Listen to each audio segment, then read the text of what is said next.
Bless you.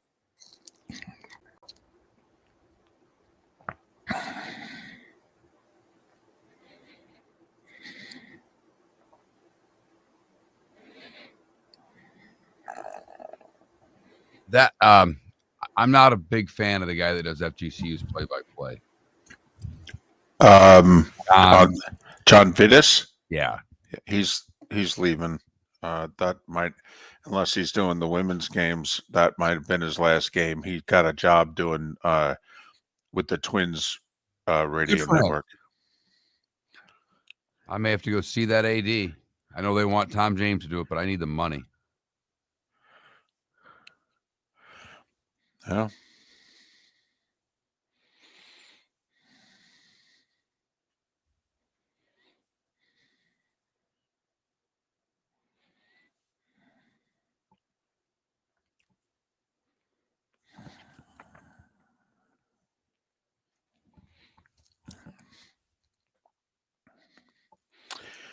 Now, baby Jules, you need half a roster. But, yep, got to start somewhere. Got a goalie and a number one center.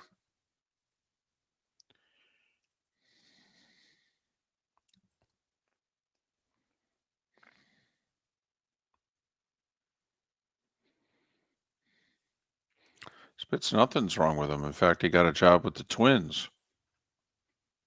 He's leaving by the end of the month.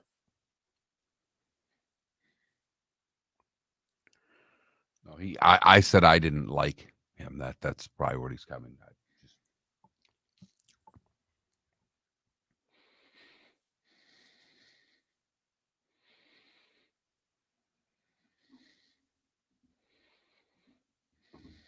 A tough listen.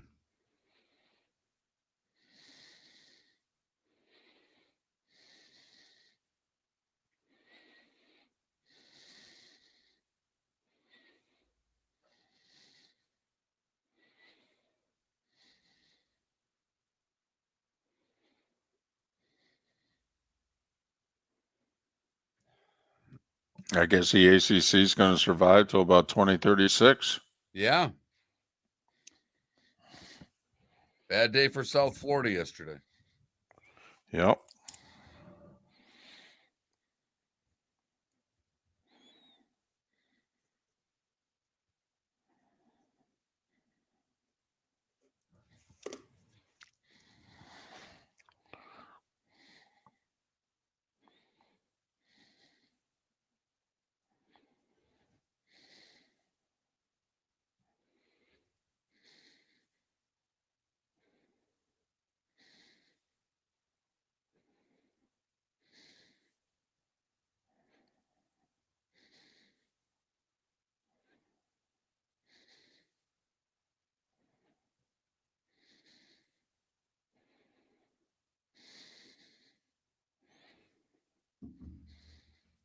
It's Fat Tuesday, David.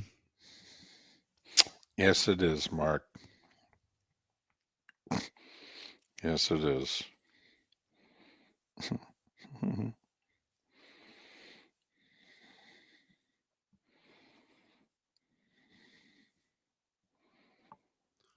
Paul, while he's out for the rest of the year, I will bet you whatever you want that Matthew Tkachuk is playing in the postseason for the Florida Panthers. Game 1. Thank you. Might start it. This is called a rest before the playoffs.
You're listening to Miller and Moulton, coming at you from the Floor Meister Studios. Floor Meisters, keeping it real. And now, here's Mark Miller and David Moulton. Top of the morning to you, the first Tuesday of March. And this year, that means Fat Tuesday. How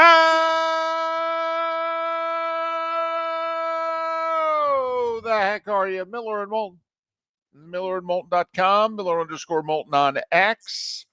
Thanks so much for being with us. Hell of a show lined up for you today. 4 guests, beginning with David Samson in an hour. But top of the morning to you, Mark. How are you? I'm doing well, David. Good morning. Been thinking about this week. This is a fun week for me. I get excited. I got a buddy coming in town today. Got a little golf tournament this weekend. But I'm thinking more about Thursday and Friday when I'm not working, what I have to do to get you on the air. Well, what's that? I got to come in and make sure everything's set. I don't trust anybody. So you got to make sure that the buttons are, in the right spot and, that sort of thing. If it were just the buttons, I would leave it up to Rick. Rick's fine with buttons. But Rick's your age, a little bit older, and your soul. Hold on a second. Hold on a second. You do know what do I have you by 4 years? 4 years. You make it sound like it's at least in driver's license years, yes. You make it sound like it's at least 14. In technology, it is. Well, in technology, it might be 40. And Rick is similar to you. There's video involved. It's not, Rick's an old school radio guy. I'd feel really comfortable with him if it was just radio. If you were sitting in this room and we didn't have Twitch and YouTube and all the bells and whistles we've added, I'd be fine. I'd sleep in. But there's a little more to it. Oh, yeah. So no, I'm fully expecting us to get on the air and all the places we have to get on the air on nowadays. But I am expecting the video, like right now, you're perfectly framed. I'm expecting to see like Rick's chest. Right. No, absolutely I am. But as long as we're on the air, I don't care. Right. And if the chest is moving, I know he's alive, and that's all I really need. And if he can hear me, he can chime in when I ask a question. And by the way, with Rick Church, we will probably get a little Vikings, Twins, and Timberwolves talk at some point because he'll just need to get it off his chest. And for those of you that listen to the show, and whenever you listen, hello, good morning, good afternoon, good evening. There will be no podcast for Thursdays and Fridays show. That's just not going to happen. Yep. It is what it is. And have yourselves a good weekend. The podcast will be back on Monday, today and tomorrow, and that is it. But it's Fat Tuesday, which holds more significance for you concerning us than it does for me. Far more. This goes back to when I was doing mornings, David was doing afternoons, here where I am in the Fort Myers, Naples market. 2006. I'm glad you remember the year because I would have been just throwing out numbers. Yes. And David was doing a show on location somewhere. Pinchers. I was at a Pinchers. Were you? Yes. Ooh. I was at a Pincher. Fat Tuesday was at a Pinchers. Yeah. Oh, man. Stone crab on Fat Tuesday. Exactly. Right. Goodness. Tony, you know where the studio is. So both David and I at this time did sales as well as a show. Right. And Mark would come in, do the show 7 to 10 a.m. Then he would hit the streets. I would hit the streets at 8 a.m. And that's just what you want, by the way. Me, 8 a.m. going, hey, let's talk spot rates. And then I would do that till, the mid-afternoon and then come in and do the afternoon show. And now, fortunately, we just do it for ourselves. I mean, we are selling again, but we own the show. Sponsor, 21,000. And David was on location at Pinchers. John Cassio, David's original producer, and then our original producer was back in the studio. And David was doing a show on Fat Tuesday of your favorite fat athletes. Right. A great theme show. And I was riveted in my car. And there were times when I wasn't riveted by David's show in the afternoon. Right. And listen to music. And also, we never participated in the other show. We Ever. never called in. We never showed up at a remote. If one of us was live on location, we just didn't do that. Okay. And then all of a sudden, all right, Mark is talking to me on the show, which is fine because we're friends. We've been friends since the first day we ran into each other 25 years ago. But I'm like, oh, wow, it's Mark. Well, and maybe that's what, see, I remember it a little because I came into John, we had a very small studio that we worked out of. And by small, I mean 2 people could barely fit in the room with the equipment. We called it the asbestos closet. Yes. Right. And I walked in and I handed John, I said, John, Boog Powell, Mickey Lolich, whatever the 2 names were. And he told David, and David said, sit down. And in this business, you typically don't grab another person's microphone, if you will. So I'm like, are you sure? And David and I did 40 minutes, an hour together. Yep. On Fat Athletes. And I thought it was hysterical. I left that day in a great mood. We had fun. The show we think was funny. People enjoyed it. And I left the studio that day, and David went on with his day and drove home or whatever. And I went, wow, we could definitely do a show together. And I always thought that it would be fun, but we had never, other than sitting at the bar after a game talking, really done a show until that point. And so that was the first time in Mark's head that it was like, hey, maybe we should do this Miller and Moulton thing one day. And it was about 2 months later that it got in my head. Okay. And Mark, when, we had our infamous 37-second conversation, and literally it took about a minute and a half for us to come together, do a show, figure out the name, how we were going to do it, the whole deal. Literally, we stood right in front of the building where Mark is right now. We literally were blocking people from coming in and out of the building, and we did it right on the front stoop, if you will, of the building. The conversation did not last 2 minutes. And we both quit our respective shows, joined forces, the whole deal. And near the end of it, Mark said, I've been thinking about this since Fat Tuesday. And I'm like, what? And he's like, oh, yeah, I thought we could do this 2 months ago. And I'm like, wow, I thought about this 3 days ago. So to me, Fat Tuesday is an anniversary of sorts for the Miller and Moulton show. Right. Who knew that Boog Powell, Mickey Lolich. Yep. And then also, there was, and at the time, Dan Patrick, was and still is a big part of national sports radio, but there's Fat and then there's Beefy. So, we had to figure out who was Beefy and who vaulted over the line. And then hopefully they weren't offended by it. And we don't have fat athletes anymore, really. Linemen, right? Even the linemen aren't as fat as they used to be, though. They are huge. They're just big men. Yes. They're just gigantic men. Do you think the uniform covers it up better? Okay. Do you think that's it? We don't see as many bellies as we used to. There's still some bellies on the O-line, but it may be in the middle of a defense, but you don't have the beef that you once had. I mean, for some reason, 30 years ago when I watched Nate Newton, I don't know if I didn't feel as if the jersey was going to cover the belly or the pants were going to stay up, but it just seemed as if he was bursting at the seams. Well, I mean, the Gators had that D lineman the last couple of years. That's like 400 pounds. Right. So, yeah. So Fat Tuesday, it holds a special place in Miller and Moulton lore. If Miller and Moulton can have lore. And let's be honest. But yeah, so it was 19 years ago. Wow. I know. Time sure flies when you're not making money. And the funny thing is, we didn't know it at the time, but the two of us were doing a show from 2 totally different locations. And now look where we are. But boom. Full circle on Miller and Moulton. Terrific, I say, show lined up for you. And David is the one that books the show. I was excited. Nice little show. I texted him last night when he let me know. Well, David Samson will join us today.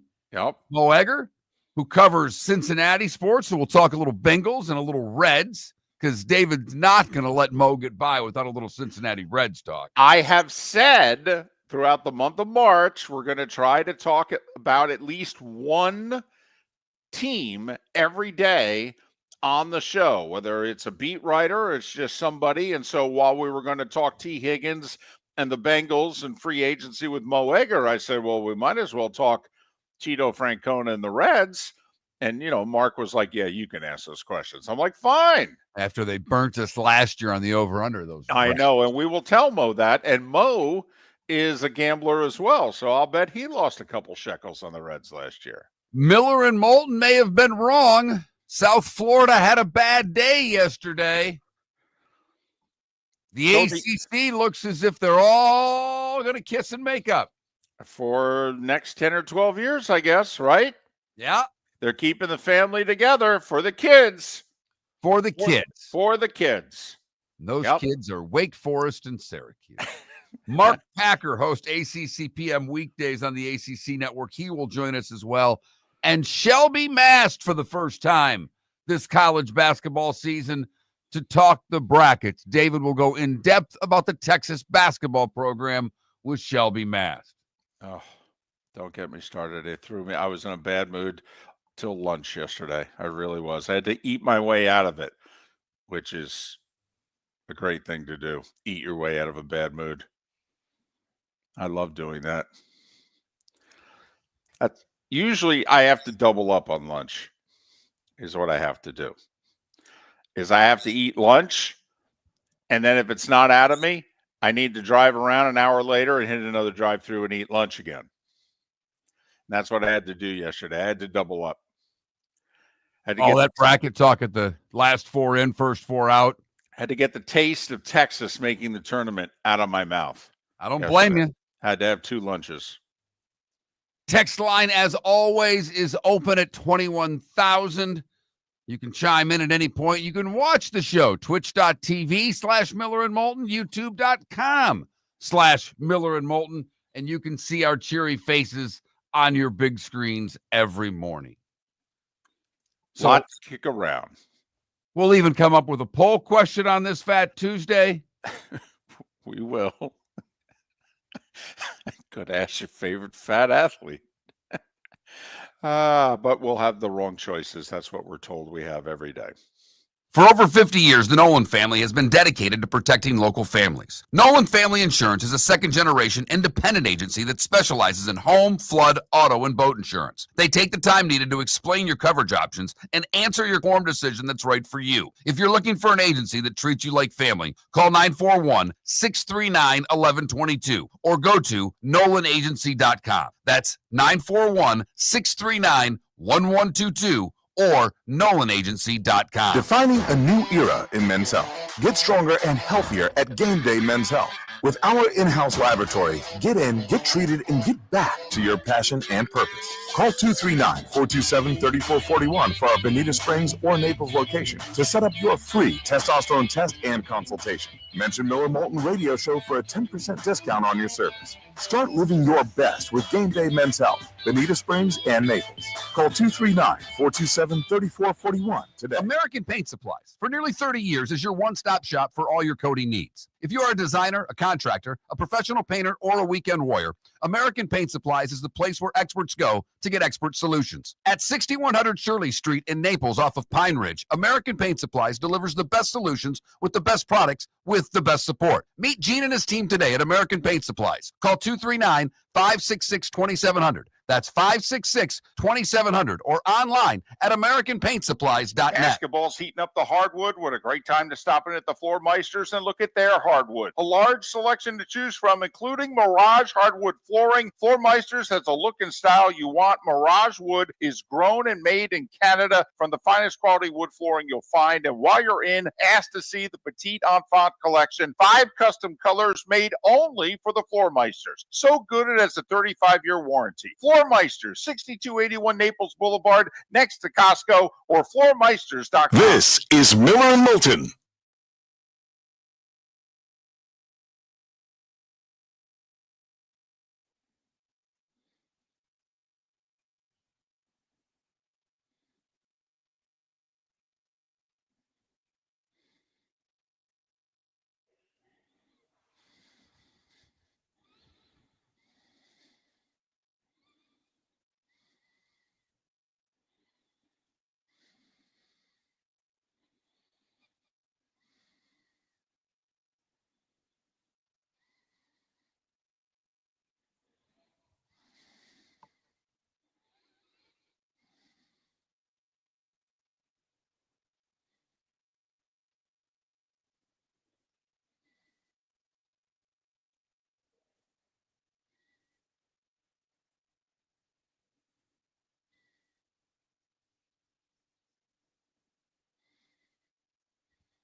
Ambient, don't you think we do every team's preview at some point during the off season? I mean, we talk NFL every day.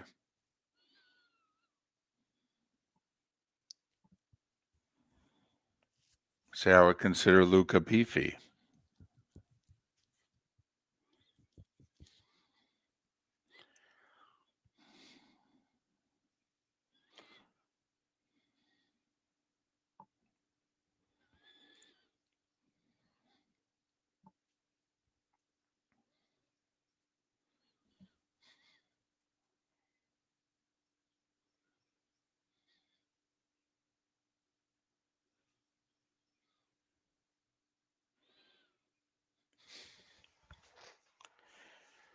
Well, we usually have trouble getting to the West Coast franchises.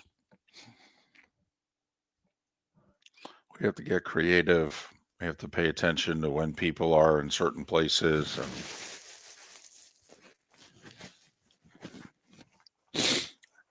I'm telling you, Lucifer, no, I would never get a shirt like that. I don't think Arch is going to be in next year's draft.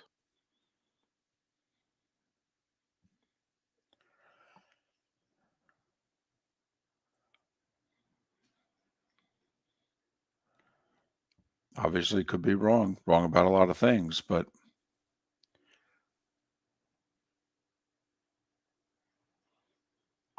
the word is DC, they're not going to. That they're not going to tag Darnold.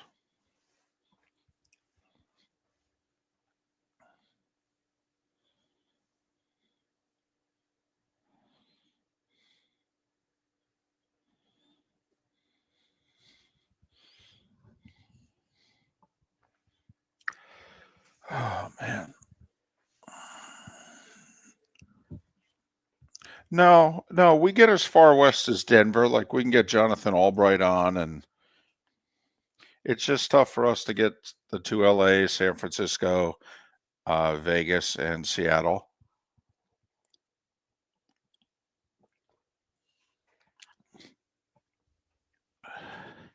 But we'll try. We will try. Didn't I say Benjamin Albright, or did I say Jonathan Albright? My bad. It's early.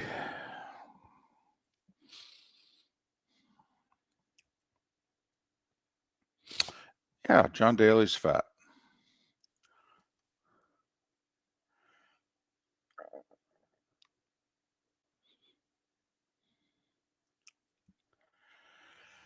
Oh, man. I don't think so.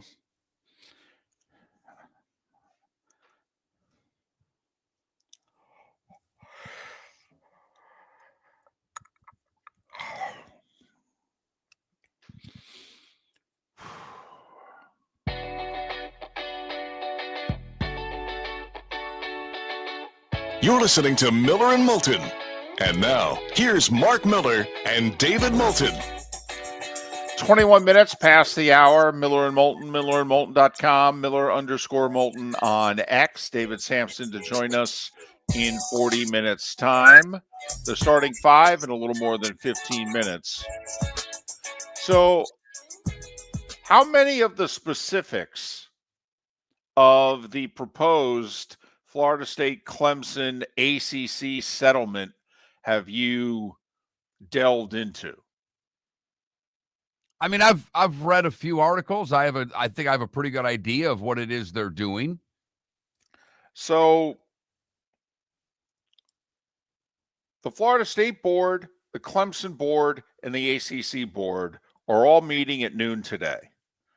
All three boards have to agree on the settlement. It would end all litigation between the parties. And there are 4 lawsuits between the 3 parties right now. It would end all litigation.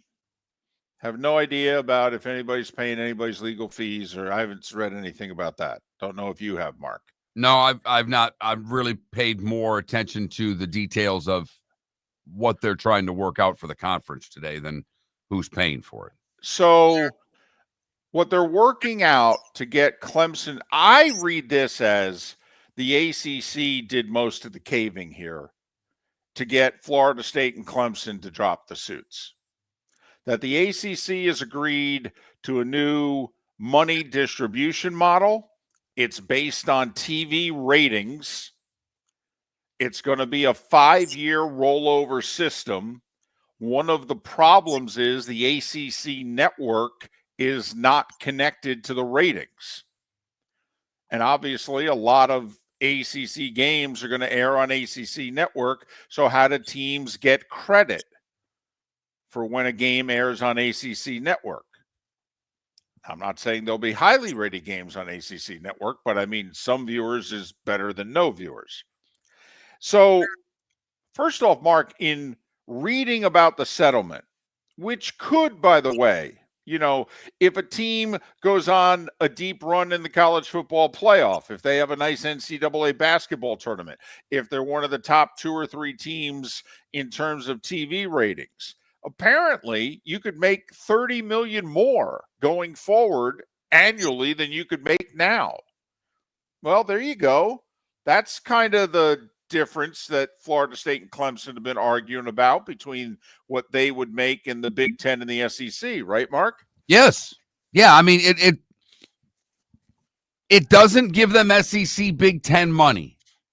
It gets them in the area code. Right. It gives them the potential to be very much in the area code. But you got to be kicking what. This is not a guarantee for Florida State and Clemson, by the way. The number 1 rated team in the ACC this past year was Georgia Tech.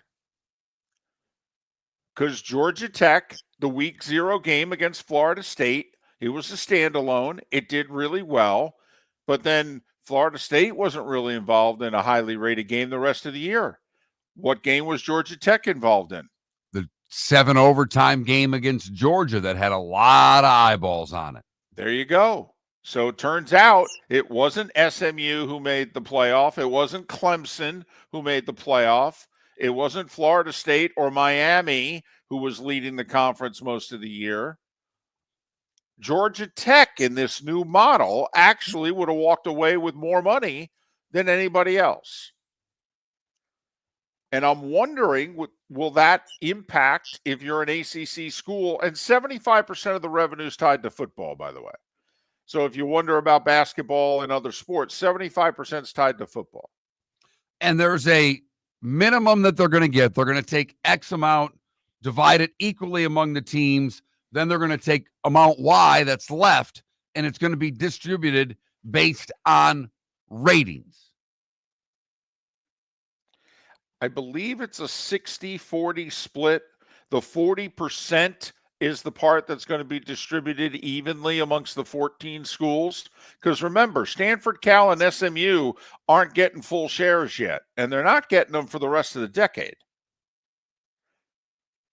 And Notre Dame doesn't get an equal distribution share either. 60% goes towards what they're calling brand initiative and TV ratings. Now, there is, I feel, an important point to be made. They're also changing the rules as to how you can get out of the conference. There's going to be just a flat fee. It's not going to be arguable, debatable. Apparently, it's going to be known. Also, there's going to be a date, Mark. You know how all these contracts, like Juan Soto signed this 15-year deal with the Mets? I think he can opt out after year 5. Well, the ACC's got a contract with ESPN and therefore all its member institutions through the spring of 2036. Yeah, the opt-out is going to be after either 2030 or 2031 for these schools. And the reason that is so many TV deals are up. Big 10 contracts up at the end of 2030. Big 12 contracts up at the end of 2030. College football playoff deal is up at the end of 2031. Okay, so apparently a critical piece to the settlement okay, is the negotiated price, which is going to be way down, apparently, as to being able to get out of the conference. So the thought is Florida State, Miami, Clemson, that if there's conference expansion in the early 2030s, or if they just want out, they'll be able to afford to buy their way out early next decade and no litigation from the ACC. Everybody will know what the price to get out is. I think Florida State and Clemson won. I do too. And you mentioned 2030. That's a big year. Now, I'm not going to get into semantics of what's going on in the 2030s. I have a couple different dates than David, but basically 2030 is when the negotiations will start for all of these conferences going forward. The Big 12, the Big 10, the SEC goes to 2034. But the college football playoff and the NCAA's March Madness media contracts will be up for renewal at the same time as the Big 10. And I guess the Big 10 contract is what? The 2029 football season, 2030 spring sports season. Okay, I've got, from an article I've got in front of me, I've got the Big 10 follows in 2032, but I don't want to, I mean, that's probably something we should discuss off air than on air, but neither here nor there. We've got a few more years of the same system. But when these contracts become available again, and the college football playoff contract becomes available again, all hell could break loose in the ACC. So potentially security for what? 10, 11 more years? But there's an opt-out in 5 or 6 that certain schools could take. Now, they'd have to write a check, but it's a much smaller check, apparently, than what it would have been, and there's no threat of litigation. Because it'll just be known to everybody what your exit fee is. So there you have it. One, we were wrong. We thought the ACC was going to implode. Yes, we did. 2, we thought when it imploded, South Florida was going to end up in the ACC. This was not a good day for South Florida. Nope. No, it was not. And now by 2031, 2032, things could change drastically. By that point, you know, the SEC and the Big Ten could be trying to form their Super League. We don't know what the cards hold going forward. But for the rest of the decade, it appears that the ACC will remain as it has been, at least last year, now that we've got SMU, Cal, and Stanford in the ACC. Miller and Moulton are very grateful to you, the listeners, for making us one of the highest rated shows for men, because the working man is one of the toughest demos to reach, and we do. Great sponsors like Floor Meisters, American Paint Supplies, Glass Doctor, Sleep Treatment Direct, Game Day Men's Health, and Molly Maid recognize that, and we thank them. And if you own a business and working men are your clientele, the most cost-effective way to reach them is through us. Text Miller and Moulton at 21,000 or directly via X at that Mark Miller or the David Mark Moulton. Miller for Molly Maid. Why Molly Maid, you ask? Trust. Moulton was a customer for 15 years. Affordability. Didn't I just say Moulton was a customer for 15 years? Worry-free services. Our professional house cleaners are fully insured and a 24-hour warranty. Call Molly Maids today at 239-774-5839. That's 239-774-5839 or online at mollymaid.com/FTMYERS. That's mollymaid.com/FTMYERS. Basketball's heating up the hardwood. What a great time to stop in at the Floor Meisters and look at their hardwood. A large selection to choose from, including Mirage hardwood flooring. Floor Meisters has the look and style you want. Mirage wood is grown and made in Canada from the finest quality wood flooring you'll find. And while you're in, ask to see the Petite Enfant collection. 5 custom colors made only for the Floor Meisters. So good it has a 35-year warranty. Floor Meisters, 6281 Naples Boulevard, next to Costco, or floormeisters.com. Honey, you want to come out? I haven't seen you since Glass Doctor installed our custom shower enclosure. No thanks. Well, you can't keep eating breakfast in the shower, and laminating your magazines is getting expensive. You remember we have guests coming over tonight, right? Oh, I'm sure they'd love to see the shower. It's our neighbors, and I highly doubt they want to be hanging out in our bathroom. The shower is so good, you'll never want to leave. Visit glassdoctor.com today and schedule an appointment online. This is Miller and Moulton.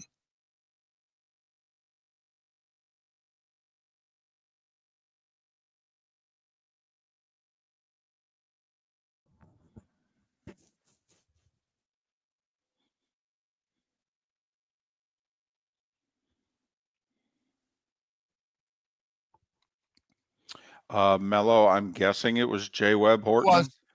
He's done it for years. I did over 10 years with J. Webb, maybe 15. Mark, I think your article is about the Big Ten info is incorrect because the Big Ten signed a 7-year deal and they're finishing up year 2 with this basketball season. So their TV deal runs through football. It runs the rest of the decade, 5, 6, 7, 8, 9. And then obviously basketball, it runs into the spring of 2030.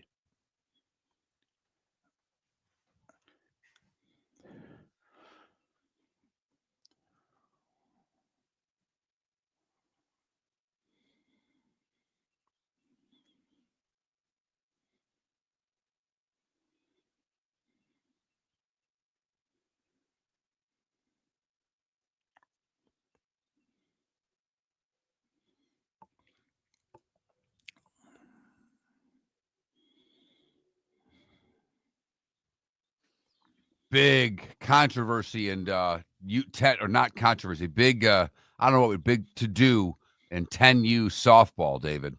Uh-oh. Yeah. Tonight is the night that you have to work the concession stand. Oh, okay. And no one has volunteered. Because we're there 3 nights a week already. Right.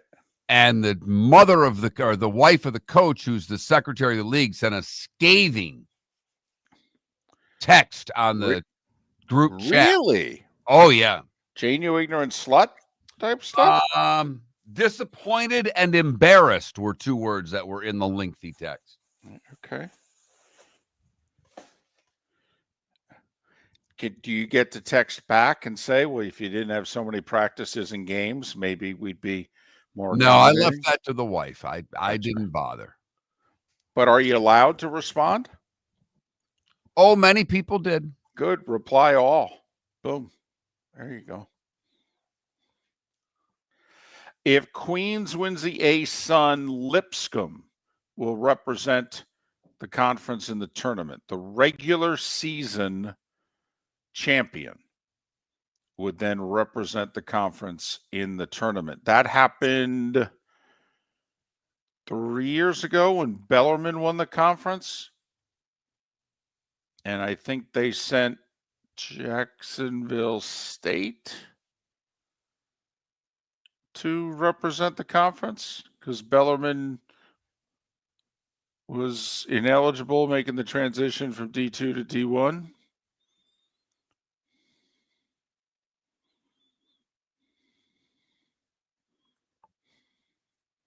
Well, Ambient, how would you do it?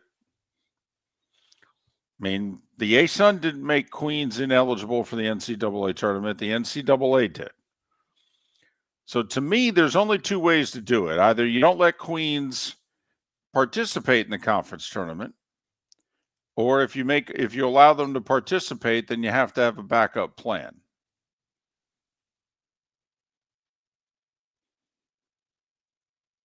Like FGCU saved the A-Sun back in 2016. Stetson was ineligible for postseason play because of APR. And Stetson, as the 7 seed, won 2 games and made it to the conference championship game and lost in overtime to FGCU. Had the final shot in regulation, too. By the way, that article that I was referencing, that I was reading, just had a bunch of different things. That was Dan Balkin, who put that in USA Today with a Yeah. 2-year inaccurate date. Yeah. He did the 7 from today, and the new deal started the 23. But I mean, Yeah. that's the No, right. That's Yeah, no doubt. I Right. mean, No, you're quoting a good source. It's just in this one, I think he's wrong. no, I double checked it. You're right. Yeah. That's the first thing I checked during the break. But I mean, come on. No, got to know that.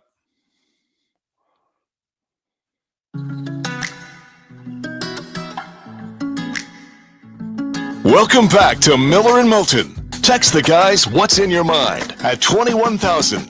That's 21000. And now, here's David Moulton. At 22 minutes before the hour, David Samson to join us coming up at the top of the hour here on Miller and Moulton. MillerandMoulton.com, Miller_Moulton on X on this Fat Tuesday. And maybe that could be the focus of our poll question in some way, shape, or form. Probably should be. Yeah. Think about it. We'll take suggestions. 21,000 text line, Twitch chat room. David was right. Mark was wrong. Something that you're used to on this show. Not exactly. The TV contract for the Big Ten expires at the end of 2030, not 2032. We had different dates. I had a bit of information in front of me. Pretty reliable source, pretty good reporter. Right. Inaccurate date. Oh, that's all right. It happens. Yep. So for that, that's on me. David 1, Mark 0, early going of the show. Wait, is this like Cowherd show where Colin was right, where Colin was wrong? I liked what is it? PTI. Okay, he always used to ask, hey, so what did we get right? What did we get wrong? Well, it's like, oh wow, got a lot wrong today. Time now for The starting five. 5 big stories you need to know. Here is the starting 5. We'll start with college sports, and if the Florida State Board, the Clemson Board, and the ACC Board all sign off on it, the 4 lawsuits between the 3 parties will go away, and there will be a new revenue distribution deal beginning next sports year in the ACC. For those that are used to a standard check, apparently you're going to lose $7 million off of what the check that you've been used to getting is. So, the Wake Forests of the world are going to need to find $7 million or achieve TV ratings and on-field and on-court success to make up that money.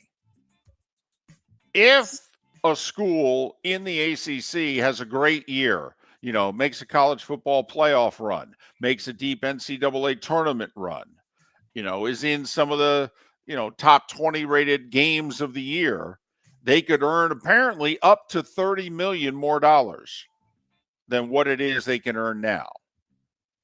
There's a lot of nooks and crannies to this. Mark Packer from the ACC Network to join us in a little less than 2 hours. NFL news. 4 o'clock today is the deadline. That's when you have to tag a player, either a franchise tag or a transition tag.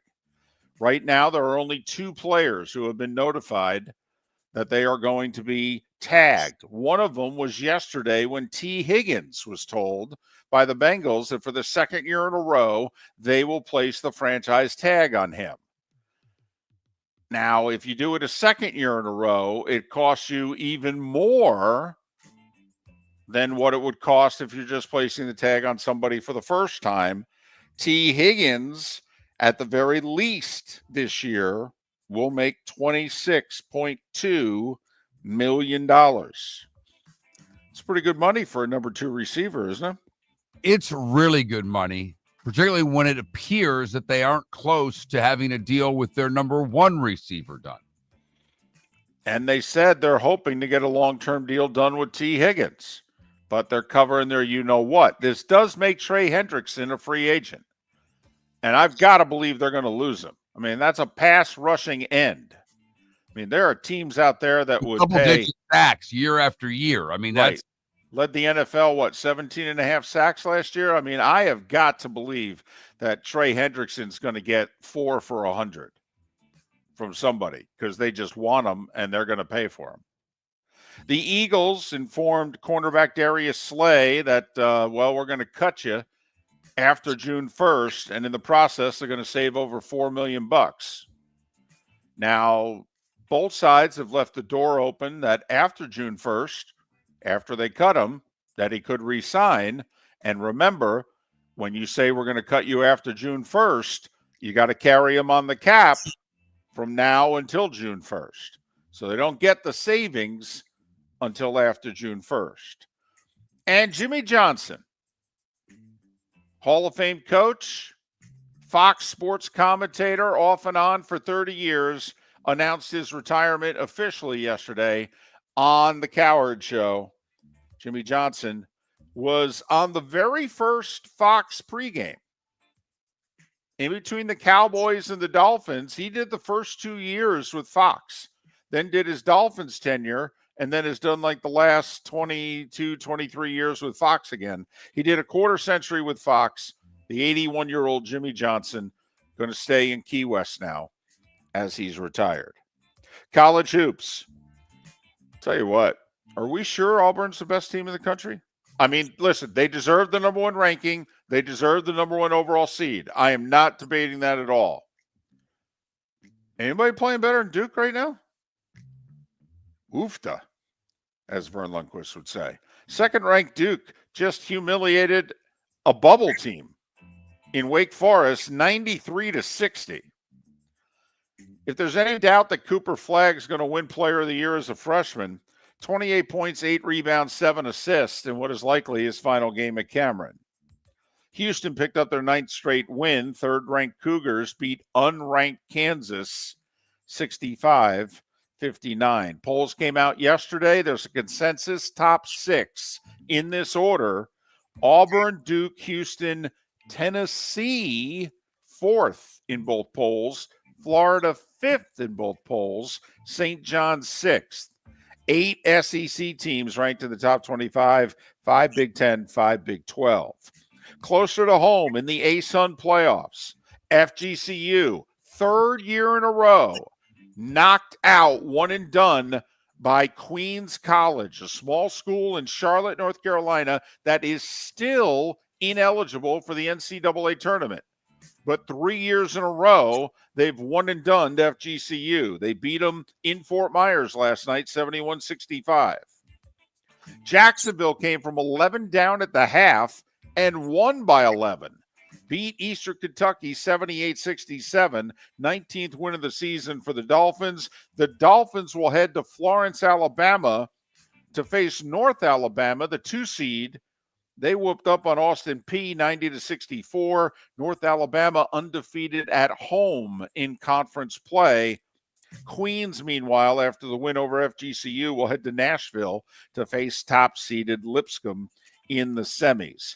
FAMU men lost. Bethune men won. NBA, 7 games last night.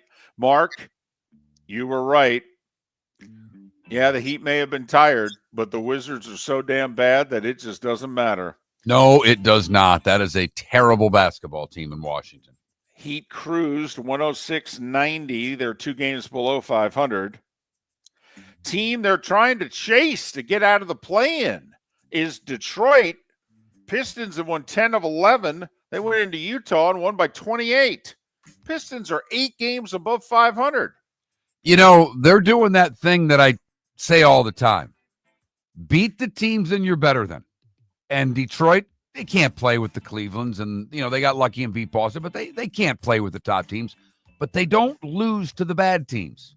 And that's what Miami has done. That's what Orlando has done. And that's why Detroit's not in the play-in and Miami and Orlando are. Things are not going well in Dallas. This Luka trade's gone over like a you-know-what at church. And Kyrie hurt his knee last night. We don't know how severe, but he left in the 3rd quarter and didn't return. Oh, yeah, Anthony Davis is still not healthy enough to play. And the team announced they're raising ticket prices, and they said this out loud because of the cost of doing business.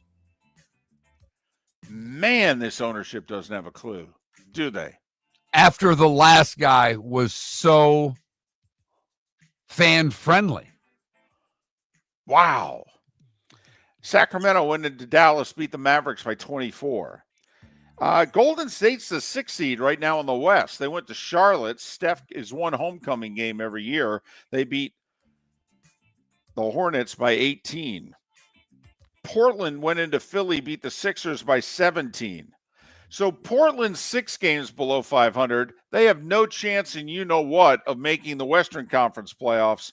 The Sixers are 18 games below 500 and only 2 games out of a play-in in the East.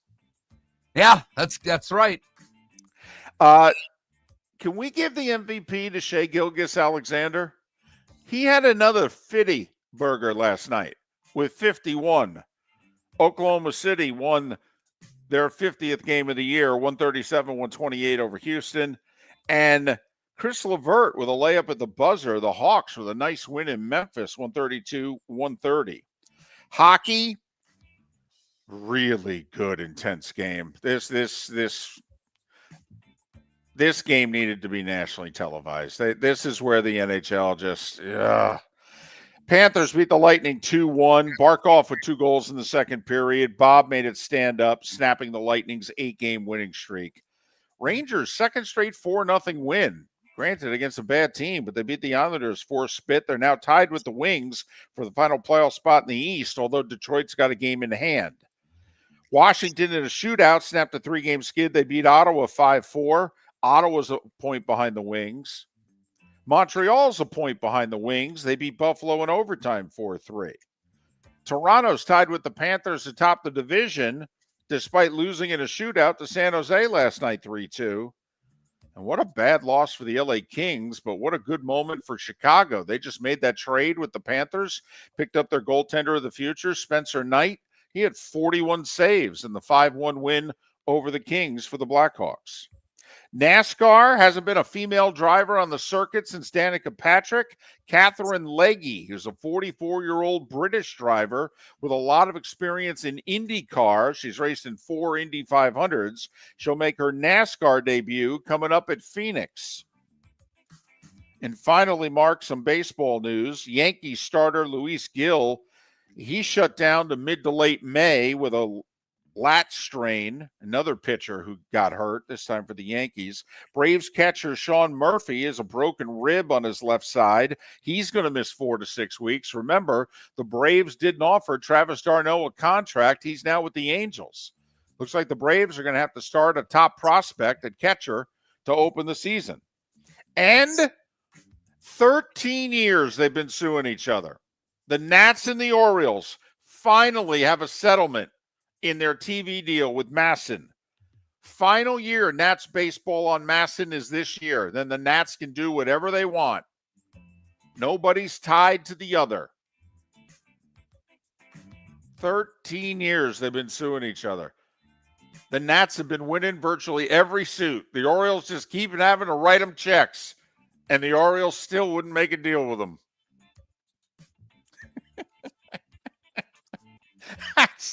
That's a divorce settlement in which it's like, if you just agreed to, I ain't settling.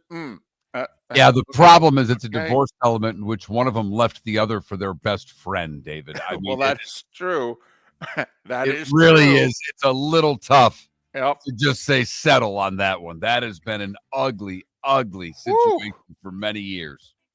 And at 9 minutes before the hour, that was the starting 5. 5 big stories and the end of a 13-year lawsuit that you needed to know here on Miller and Moulton. 2 other results for you last night that David didn't want to get to. Yeah, you're damn right. The TGL's all on you, baby. New York took down Boston, and L.A. finished the year undefeated, taking down the Bay Golf Club. Do you know any of the from L.A.? Do you know any of the golfers on these teams? No. Okay. All right. Good.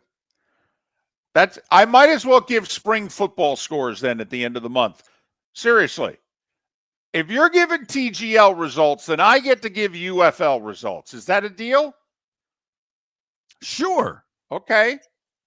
Fine. Sure. I can't really argue it because at the end of the day, the UFL is going to have more viewership than the TGL is. And the only thing we know, A.J. McCarron is quarterbacking in St. Louis. That's all we know about the UFL. That's all we got.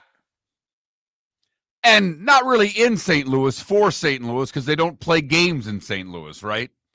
Are they? I mean, are we still? I don't know. Did they play or no? That was the old league. Are they still doing neutral site games?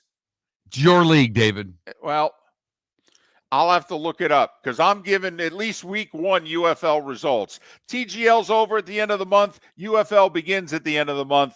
We're going to do overlapping scores that nobody knows what the hell we're talking about. Yeah. It's on. David takes spring football. I'm taking indoor golf. I think David's going to win. I feel like I'm going to 0-2 early in the show, but what the hell? Close. Going to win, but it's going to be close. It's only because I'm going to get better time slots. Miller and Moulton. David Samson. Next. Miller and Moulton would like to thank the sponsors that, quite frankly, saved the show in 2024. Whether it was Floor Meisters, American Paint Supplies, Glass Doctor, Molly Maid, Cigar Bar, Sleep Treatment Direct, the Diamond District, and even the Cape Coral Police Department, thank you. We're hopeful of a great 2025, still needing sponsors, so reach out to Miller and Moulton via X at that Mark Miller or the David Moulton, or text us at 21,000. But Miller and Moulton says thank you to our sponsors and to you, our loyal listeners. Mark Miller for Molly Maid. Why Molly Maid, you ask? Trust. Moulton was a customer for 15 years. Affordability. Didn't I just say Moulton was a customer for 15 years? Worry-free services. Our professional house cleaners are fully insured and a 24-hour warranty. Call Molly Maids today at 239-774-5839. That's 239-774-5839 or online at mollymaid.com/FTMYERS. That's mollymaid.com/FTMYERS. Wine glasses never fall over until you get a brand new rug. Oh, no. Ketchup bottles act normal till you're wearing a new shirt. Oh, you kidding me? And rocks slide peacefully on the road till the day you get a brand new windshield. Then they fly up off the road and attack without mercy. That's why new windshields from Glass Doctor come with our windshield protection plan. Unlimited repairs and 1 replacement for 12 months. Don't just fix it, protect it. Glass Doctor. A neighborly company. Do you have a sleep problem but don't want to wear a CPAP mask? This is Mark Miller for Sleep Treatment Direct. The mask wasn't working for me, and I didn't think I had an alternative. I do. We all do. They have such simple alternatives with greater success than the mask. Visit sleeptreatmentdirect.com. That's sleeptreatmentdirect.com. And if you are like me and your CPAP machine isn't working for you, it's time for a change. Call 239-444-1741. That's 239-444-1741. Sleep Treatment Direct. Sleep safe and sound. American Paint Supplies, for nearly 30 years, is your one-stop shop for all your coating needs. If you are a designer, a contractor, a professional painter, or a weekend warrior, American Paint Supplies is the place where experts go to get expert solutions. At 6100 Shirley Street in Naples off of Pine Ridge, American Paint Supplies delivers the best solutions with the best products with the best support. Meet Gene and his team today at American Paint Supplies. Call 239-566-2700. That's 566-2700 or online at AmericanPaintSupplies.net. Basketball's heating up the hardwood. What a great time to stop in at the Floor Meisters and look at their hardwood. A large selection to choose from, including Mirage hardwood flooring. Floor Meisters has a look and style you want. Mirage wood is grown and made in Canada from the finest quality wood flooring you'll find. And while you're in, ask to see the Petite Enfant collection. 5 custom colors made only for the Floor Meisters. So good it has a 35-year warranty. Floor Meisters, 6281 Naples Boulevard, next to Costco, or floormeisters.com. This is Miller and Moulton.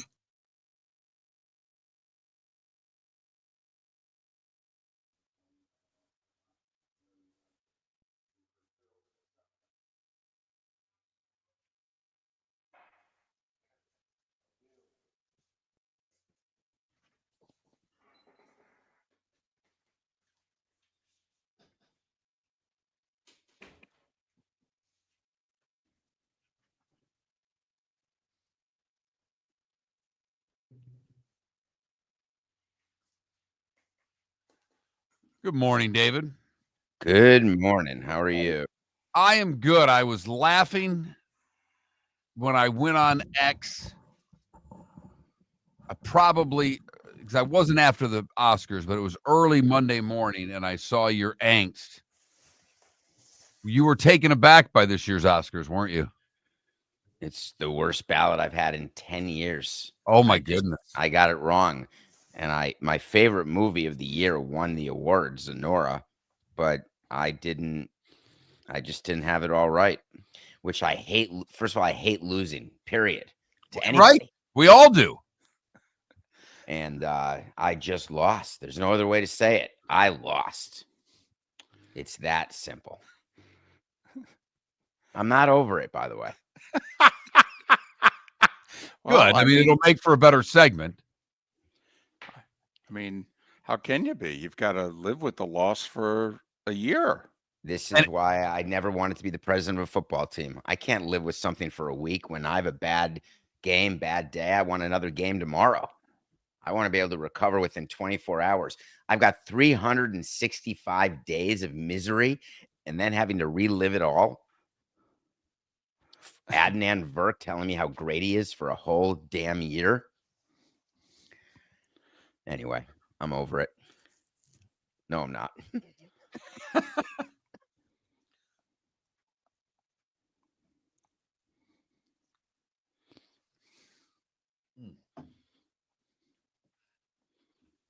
Did you like Conan? I did, actually. Yeah. I didn't like the I'll waste your time bit, but I did like Conan. The opening joke that he gave the firefighter, that's outstanding. That's a good joke. And the delivery was good, too. Yes. I didn't like the one about him, though. The last one, right. That I didn't think was funny. But to have a LA firefighter look at the audience and say, about, hey, and remember, you got to keep all the people who lost their homes in mind, including the producers of Joker 2. And the audience, it totally caught them by surprise. That was a good touch. It's a great line. Touch. I'm with everybody on the James Bond situation. I don't understand it. I understand that broccoli is gone. I didn't need the Adam Sandler bit. I could have used those 2 minutes back. Okay. Not necessary. I didn't, it's all good. The Quincy Jones didn't really need Queen Latifah singing from The Wiz. No, that was I'd rather have clips of I'd rather have a clip package, a 2-minute clip package of all the great stuff he's done. I do have to ask every year, how do they miss the people in remembrance in memoriam that they do every year?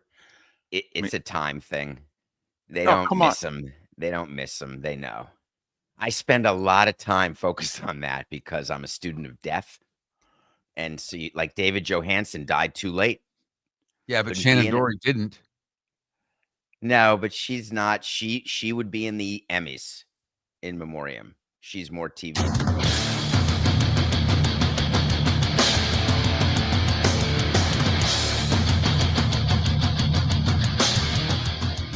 You're listening to Miller and Moulton, coming at you from the Floor Meister Studios. Floor Meisters, keeping it real. And now, here's Mark Miller and David Moulton. And at this day and time, which is the 7 a.m. hour on a Tuesday, that means David Samson. He of Nothing Personal with David Samson, an award-winning podcast, which he records live at 8 a.m. in the East, and then it rebroadcasts in its entirety at 10 a.m. on the DraftKings network. Follow David on X at David, the letter P, Samson, David P. Samson. We normally say top of the morning to you, but I know you are still licking your wounds. You take a lot of pride in your movie knowledge and your ability to accurately predict the Oscars, and you had a rough Sunday night, sir. So I'm the weather guy who tells you it's going to be sunny and beautiful, and then you go outside and you get rained on. I'm that guy. I'm the one who's supposed to get it right. I do get it right more than I get it wrong. But man, when I get it wrong, you pay the price. I mean, you're only paying the price because you have to listen to me be angry, complain, and be grumpy at 7:02 Eastern on a Tuesday morning. But I'm not over it yet. I had Best Picture wrong. I had Best Actress wrong. International feature, documentary feature, all the little awards. Here's the deal. I loved Nora. I loved it. It was your favorite movie of the year, right? It was my favorite movie of the year. Did Well- I think Sean Baker would become Walt Disney? He's Walt freaking Disney this morning. Literally, he stands up. He wakes up this morning. He's probably still sleeping. And he wakes up and says, wow, 4 individual Oscars. Let me think the number of people who've done that. Oh, yeah, Walt Disney. That's it. I didn't have it. Why would anyone think that Sean Baker's going to be Walt Disney? Well, I guess there are theme parks in his future.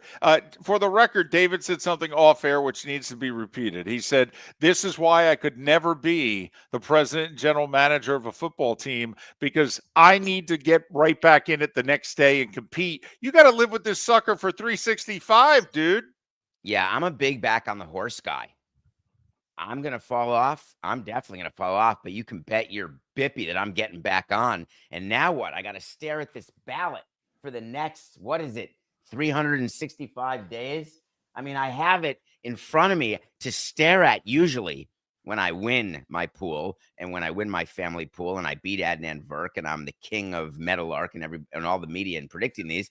I put the ballot away. I sort of smile and that's it. But I'm making myself revel in the garbage that was my ballot by not putting it away yet to remind myself of my absolute humanity.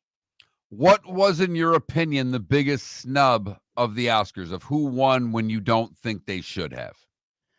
Well, those are two different things. I loved Mikey Madison, but you have to believe that Demi Moore went into the night thinking she was going to win an Oscar. And when Mikey Madison's name was announced as Best Actress for Nora, Demi Moore did her best acting. I think she gets an Oscar for how she acted after Mikey Madison's name was dropped, because she didn't lose it like Glenn Close or, Angela Bassett for Wakanda Forever. But I'll tell you, Demi Moore, if you ask her, she was disappointed. Not as disappointed as the people she was with at the Oscars, who thought they were on the ride of a lifetime that night, throughout the Oscar parties that night. The guy next to her looked despondent worse than she did. Well, sure, because he was going to have a great night, and that went south. And then she went home and had 2 things of fries and went to bed. So yeah, And remember the time of day. Let's keep in mind how this exactly works. right. It's 4 p.m. Right. when the show starts. Yeah, the whole LA. event's over at 8:00. They got a full night ahead of them. She's home at 9:00 in her pajamas eating fries. He expected to be taking her to the remote set of Good Morning America, having partied all night long, going on live at 4:10 a.m. And Right. meanwhile, they were cuddled up watching reruns of Golden Girls. Right, With probably. their In-N-Out burger calling Yeah. it a night. Yeah, In-N-Out burger and not anything else. But boom, right. Right. Okay, so we'll change the subject here. Here's my theory. You're going to disagree with it because that's what you do. Manfred said publicly the biggest reason he didn't reinstate Pete Rose was because he couldn't trust him. That they asked Pete, would you stop gambling? He said yes. That night he went out and bet on baseball. And Manfred basically said, well, I can't reinstate you then. Well, he doesn't have that issue now. Pete's dead. He's never going to embarrass Major League Baseball. So now what does Manfred say besides we're just going to hold a grudge? Well, it's not holding a grudge. The permanently ineligible list does not end upon death.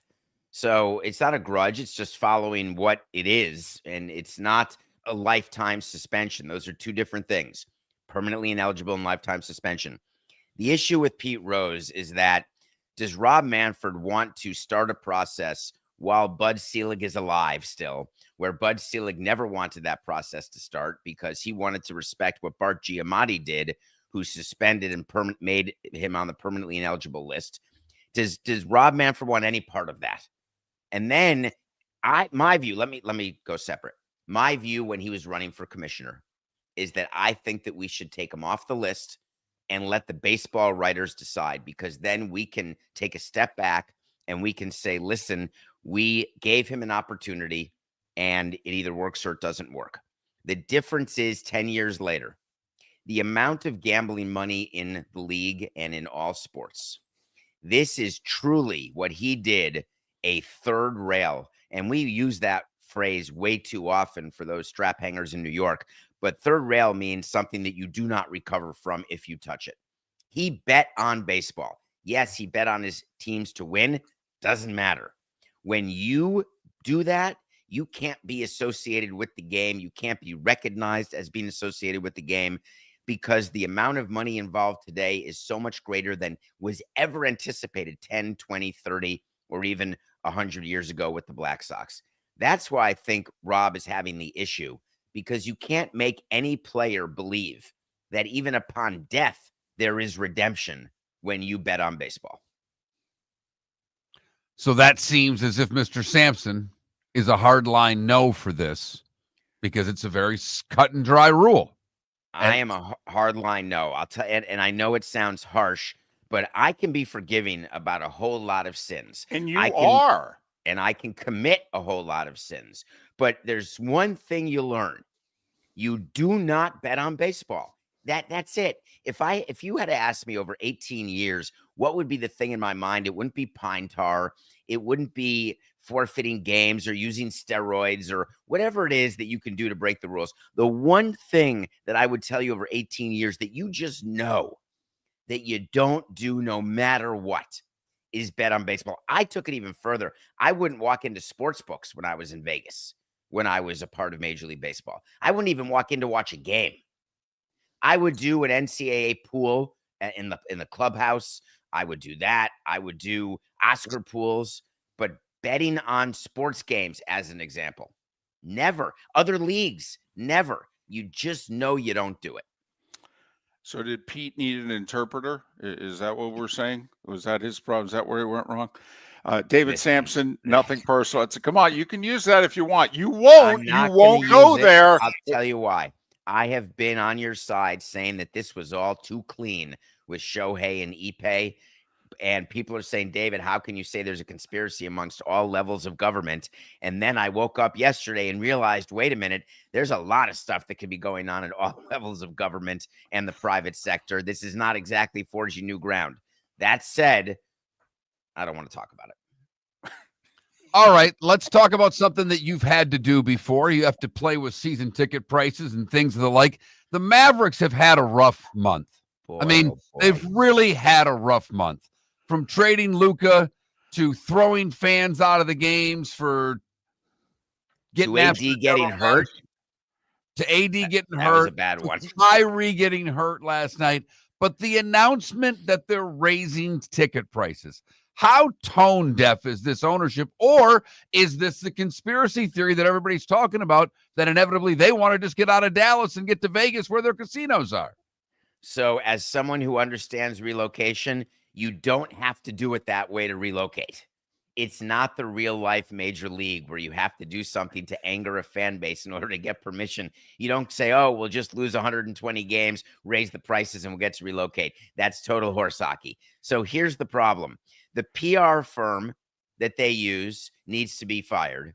Anybody in their communication staff needs to be let go. And I'm sorry to impugn you, but the people in ticket sales, you can raise ticket prices in certain areas of your stadium, but you can announce no ticket price increases, because you could do it in a way that a number of seats either go down or they stay the same. And then you can announce 89.6% of seats are staying the same or going down, because everyone's okay with taxing the rich. And if you take all the lower bowl seats and you increase the price, you actually can get more ticket revenue while still making a good PR announcement.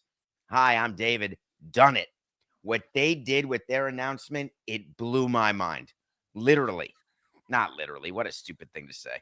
It wasn't literal. I was just saying, oh, God, what idiots. You have a lot of energy today. You are fired up. Was this our doing, or were you this fired up at 6:58? Oh, I'm fired up always, because first of all, I love Tuesdays at 7 a.m. Let me just say that. I absolutely love it. But The Oscars have fired me up. Baseball season is starting. I'm fired up that people think opening day is the 27th. Opening day is 2 weeks from today. No, it's not. Yes, it's it halfway is. around the world. It is not. We And will by the see way, regular why did season Major League baseball. why did you guys give up?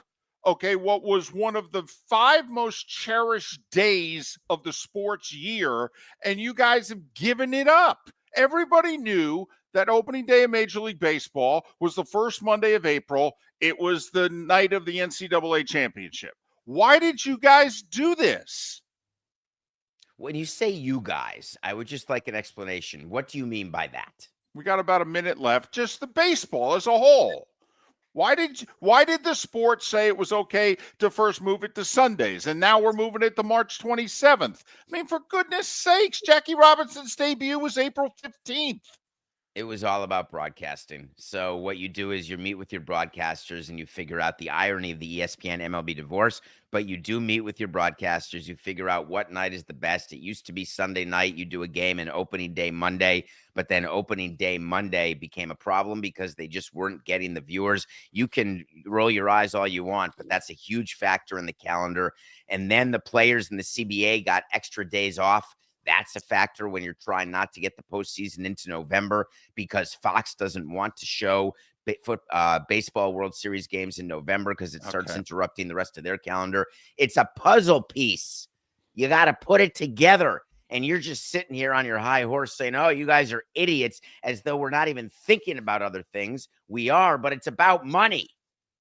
American Paint Supplies, for nearly 30 years, is your one-stop shop for all your coating needs. If you are a designer, a contractor, a professional painter, or a weekend warrior, American Paint Supplies is the place where experts go to get expert solutions. At 6100 Shirley Street in Naples off of Pine Ridge, American Paint Supplies delivers the best solutions with the best products with the best support. Meet Gene and his team today at American Paint Supplies. Call 239-566-2700. That's 566-2700 or online at AmericanPaintSupplies.net. Gentlemen, as your wife mentioned getting new flooring, but you don't want to go through the hassle, well, go see the Floor Meisters in Naples next to Costco. They understand your time and money are important, so they'll make it as painless as possible. With a huge in-stock selection of carpet and Cortec, they can get you the floor your wife's been asking for. They carry wood, vinyl, carpet, and tile. If you do it yourself, no problem.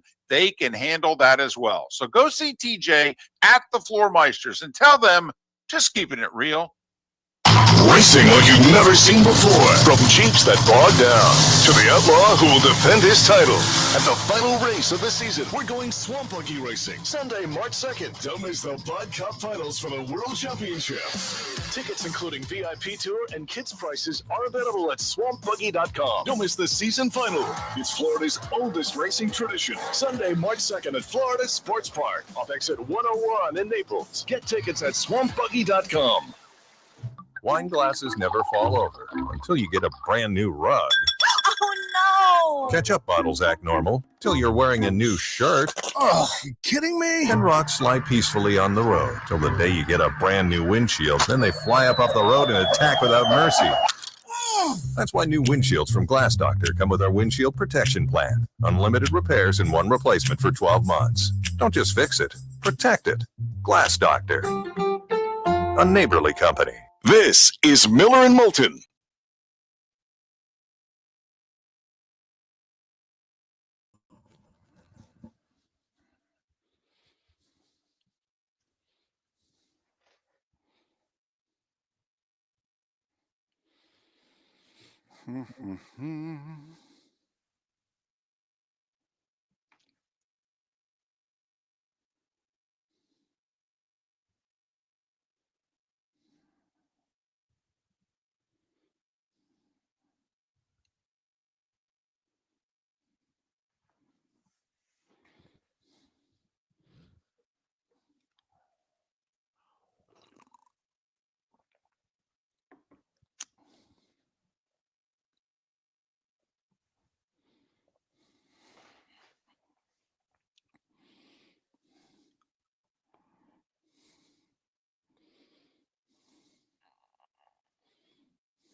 Who picks the Hall of Fame voters? Well, you have to be a member of the Baseball Writers Association of America. But as for the committees, Major League Baseball / the Hall of Fame puts those committee members together.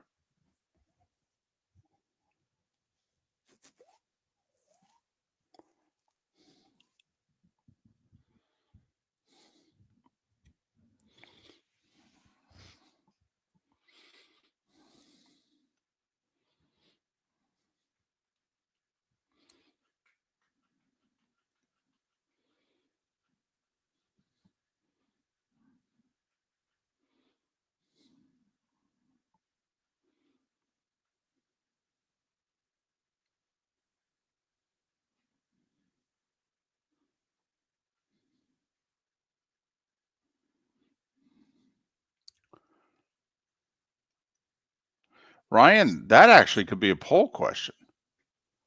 Which Hall of Fame would you want to be a voter for the most? That's an excellent question. Football will get 85% of the vote. Huh. I'm not saying it's not a good question. I'm just telling you right now, football will get 87% of the vote.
You're listening to Miller and Moulton.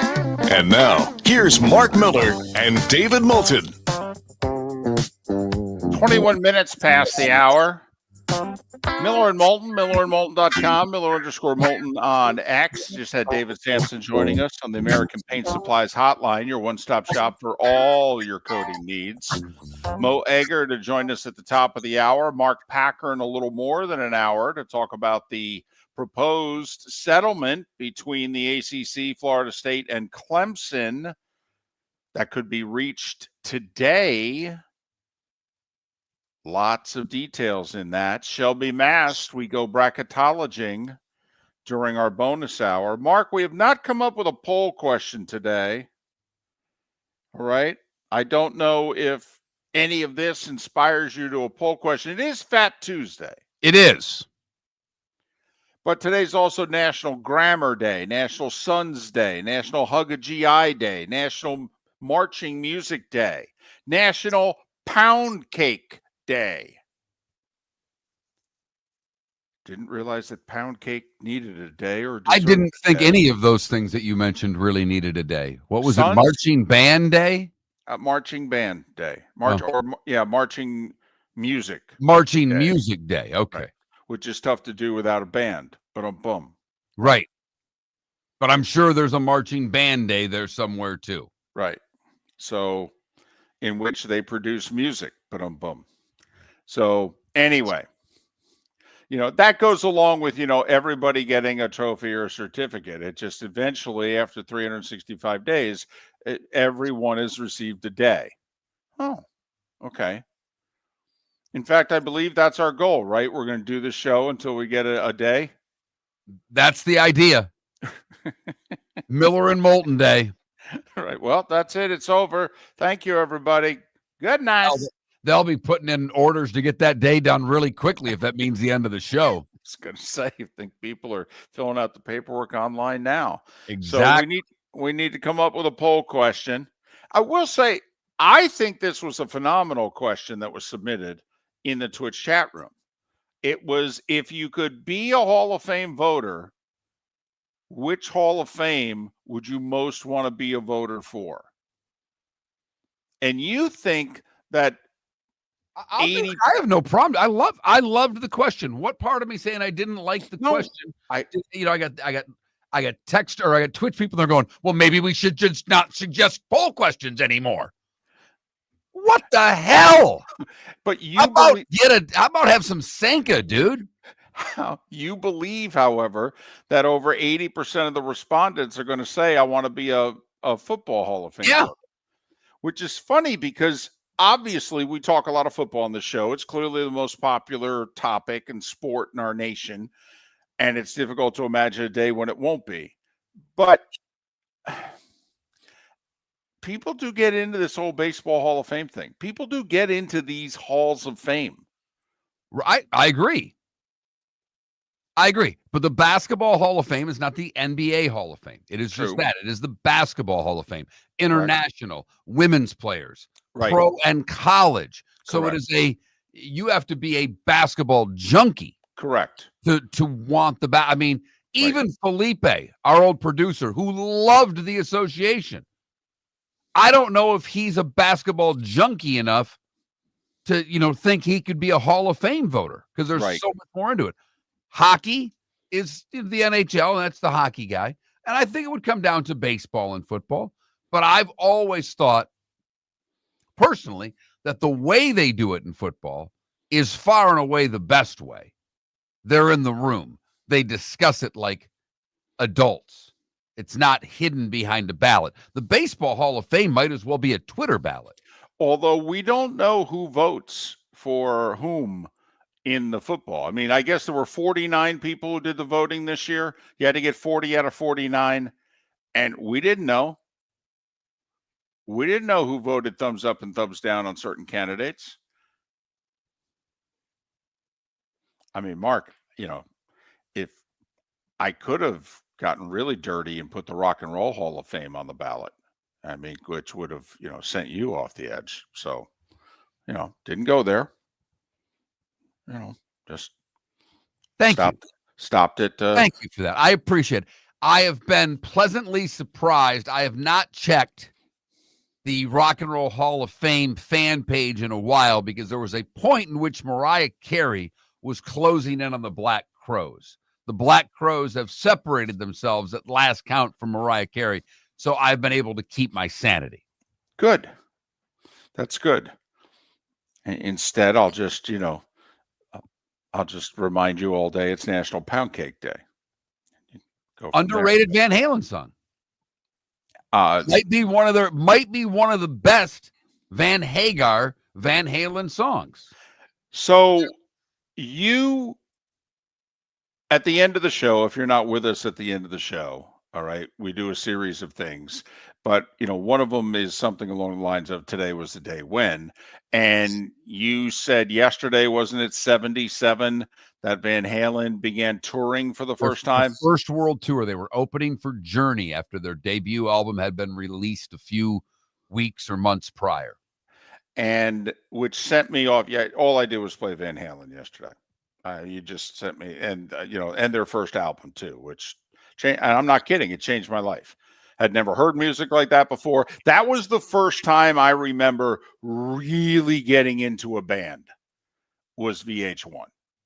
I'm like, oh, listen to this. Yeah, I was in. So I was 11. They released that right as I had just turned 11. So we were living in a one bedroom too. All right. My mom's sleeping on a mattress and a box spring in the living room. And I am blasting Van Halen from the only bedroom in the apartment. And my mother's got to be thinking, man, please tell me it's going to get better. Please. I mean, Mom Moulton. It doesn't get much better than Running with the Devil, That was it. Eruption, You Really Got Me, covering the great Kinks song, Ain't Talking About Love, and I'm the One. That's just side one, Mom. Right. We haven't even flipped it over to get to Jamie's Crying. That's popping off a side two. I mean, that was the very first side of their very first album. Right. Changed my life. I can see how it would. I played Running with the Devil constantly. Probably some air drums where you work Oh. the chimes in at the end. The bed was in the middle of the room. I was like vaulting on the bed, like David Lee, vaulting on the other side, knocking down bookcases, and oh yeah. All right, I think this poll question, and I have it typed. I have not sent it yet. I think it should be Baseball Hall of Fame, Pro Football Hall of Fame, Rock and Roll Hall of Fame. Because I don't think most people out there, and if they are, it's such a small group that would want to be voters in either the basketball or hockey halls of fame. I like it. If you could be a voter in a Hall of Fame, which Hall of Fame would you want to vote in? Football, baseball, rock and roll. I can live with that. Okay. I like it a lot. The sponsorless poll question. Sponsor 21,000. We kind of need you. Taking a couple of days off this week, but not really, because I've got to come in and set up the show. I'm hoping when I come back and check the text line, it's just full of you saying, sponsor, sponsor, sponsor. And then I'll quit this for a while until some people have to make some business decisions, and then I'll solicit you again. It's the way it's going to work as long as we do a show. It's going to irritate Moulton at least once a week, maybe once a day. Ladies and gentlemen, did you hear how it's going to go? I don't know about you, but I just got excited. So apparently, if you guys flood the text line enough, Mark comes back in on Monday, opens up the mic, and what's the first thing he says? Sponsor, sponsor, sponsor. Well, can't wait for Monday already. You got very cabaret there. You were like a background singer. You know, you had your little hat and your cape, okay, and your cane there, and you were sashaying back and forth. Sponsor, sponsor, sponsor.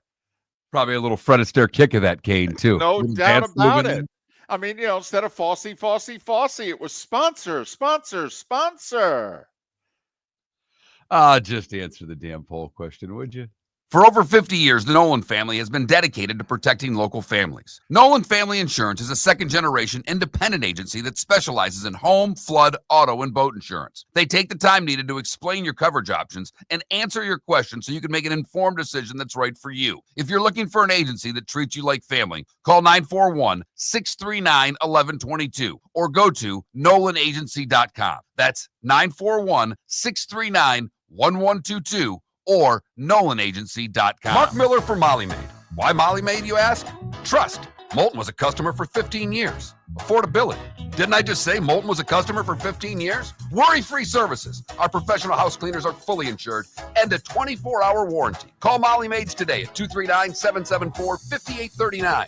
That's 239-774-5839 or online at mollymaid.com/FTMYERS. That's mollymaid.com/FTMYERS. Basketball's heating up the hardwood. What a great time to stop in at the Floor Meisters and look at their hardwood. A large selection to choose from, including Mirage hardwood flooring. Floor Meisters has a look and style you want. Mirage wood is grown and made in Canada from the finest quality wood flooring you'll find. And while you're in, ask to see the Petite Enfant collection. 5 custom colors made only for the Floor Meisters. So good it has a 35-year warranty. Floor Meisters, 6281 Naples Boulevard, next to Costco, or floormeisters.com. American Paint Supplies, for nearly 30 years, is your one-stop shop for all your coating needs. If you are a designer, a contractor, a professional painter, or a weekend warrior, American Paint Supplies is the place where experts go to get expert solutions. At 6100 Shirley Street in Naples off of Pine Ridge, American Paint Supplies delivers the best solutions with the best products with the best support. Meet Gene and his team today at American Paint Supplies. Call 239-566-2700.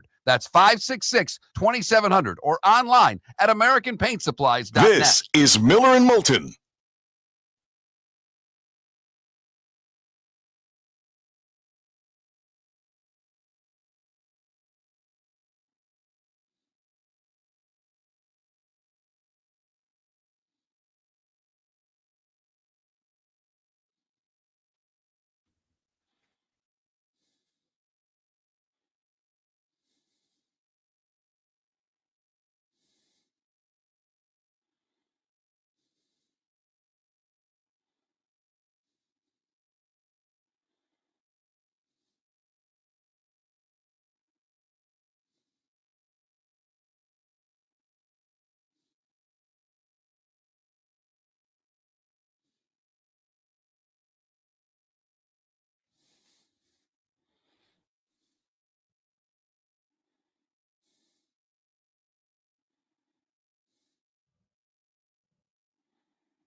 Yeah, Sonny, I think of David Lee.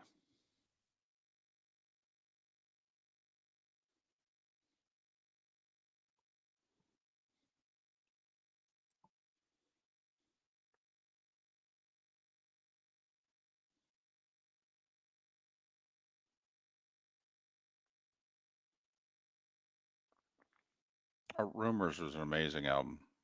I mean, but I had never heard, for whatever reason, I had never heard a sound like Van Halen, and it just,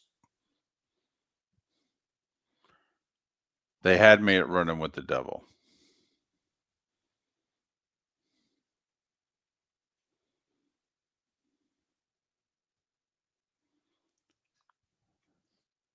When I land from a trip after I've been away for a few days, I cue it up in my car and I blast it.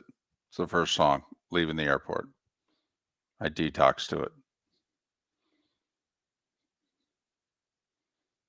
Do you sing? Eventually. Probably not the first time, but You're listening to Miller and Moulton. And now, here's Mark Miller and David Moulton. 22 minutes till the top of the hour. When Mo Eggar is scheduled to join us, we'll talk Bengals announcing publicly they're going to franchise T. Higgins again, what that will likely mean for Trey Hendrickson. And while I've got him on the phone, I'm going to jam in a Reds question or two because we're doing our, one team a day that we're just going to kind of pop in, talk a little baseball, pop out. And Miller and Moulton both lost money on the Reds last year. It was my doing. I dragged Mark in on it. I had 22 and 23. I was money on my over-unders. And so Mark said, okay, you got one. And I said, the Reds. Reds are going to be good. No. So Mo Eggar, ESPN in Cincinnati, coming up at the top of the hour. Our poll question, if you could be a voter in a Hall of Fame, which one of these three would you choose? Football, baseball, rock and roll Hall of Fame. Go to that Mark Miller, the David Moulton, Miller_Moulton on X, and vote. I voted baseball. I voted football. I think that room would be the most interesting room in the world to be in when they're all making and pleading their cases. And the other side of it is that going forward, baseball is getting harder. The glory days of that sport, I think, have passed it. And the ability to get in the Hall of Fame is harder and harder. And you're choosing from a smaller group of great players. Where in football, the group to me is growing. It's getting harder and harder to choose who's in and who's out. And I would love to be a part of that process. I do think, by the way, all the Halls of Fame are lowering their bar. I agree with that. All right. Isaiah Thomas came out recently and said, yeah, it's becoming the Hall of Good. I think a lot of people have a problem with Michael Cooper getting in last year. I think a lot of people from that era are like, Hall of Famer? Really good. Yes. And one of the first, by the way, to take advantage of the short corner three. That was basically his offensive game the latter years of his career. He just stood in the corner. They passed it to him. He was wide open. Nobody guarded Michael Cooper. And he just kind of had a little set shot, corner three. And he hit a bunch of them. You'd be shocked where Michael Cooper was on the all-time three-pointers made list up until this recent era of basketball. But when he got in the Hall of Fame, I think a lot of people from that era were like, to me, that's the Sam Mills getting in. Sam Mills, Hall of Fame person, obviously died way too young. Okay. And to me, a Ring of Honor guy, and he's in the Ring of Honor at two franchises, Carolina and New Orleans. I don't ever think he was the best linebacker on the team he played on. But anyway, look, and the Sam Mills thing's interesting too, because David, if he played for, the Steelers for half his career and then the Oilers, is he in the Steelers Ring of Honor? No. I think part of it is he played in Charlotte, New Orleans. Right. New Orleans when they had never won and he was part of them winning. all right, having some success, winning seasons, making the playoffs, actually winning a playoff game, and then obviously the meteoric rise of the Carolina franchise, and he was a heart and soul guy on it. But do I think he was a Hall of Famer? I mean, no, I don't think he was close. But anyway, and I know that honks people off, and anyway, back to what is, we believe, the biggest story of the day that has far more reaching ramifications that we've yet to talk about.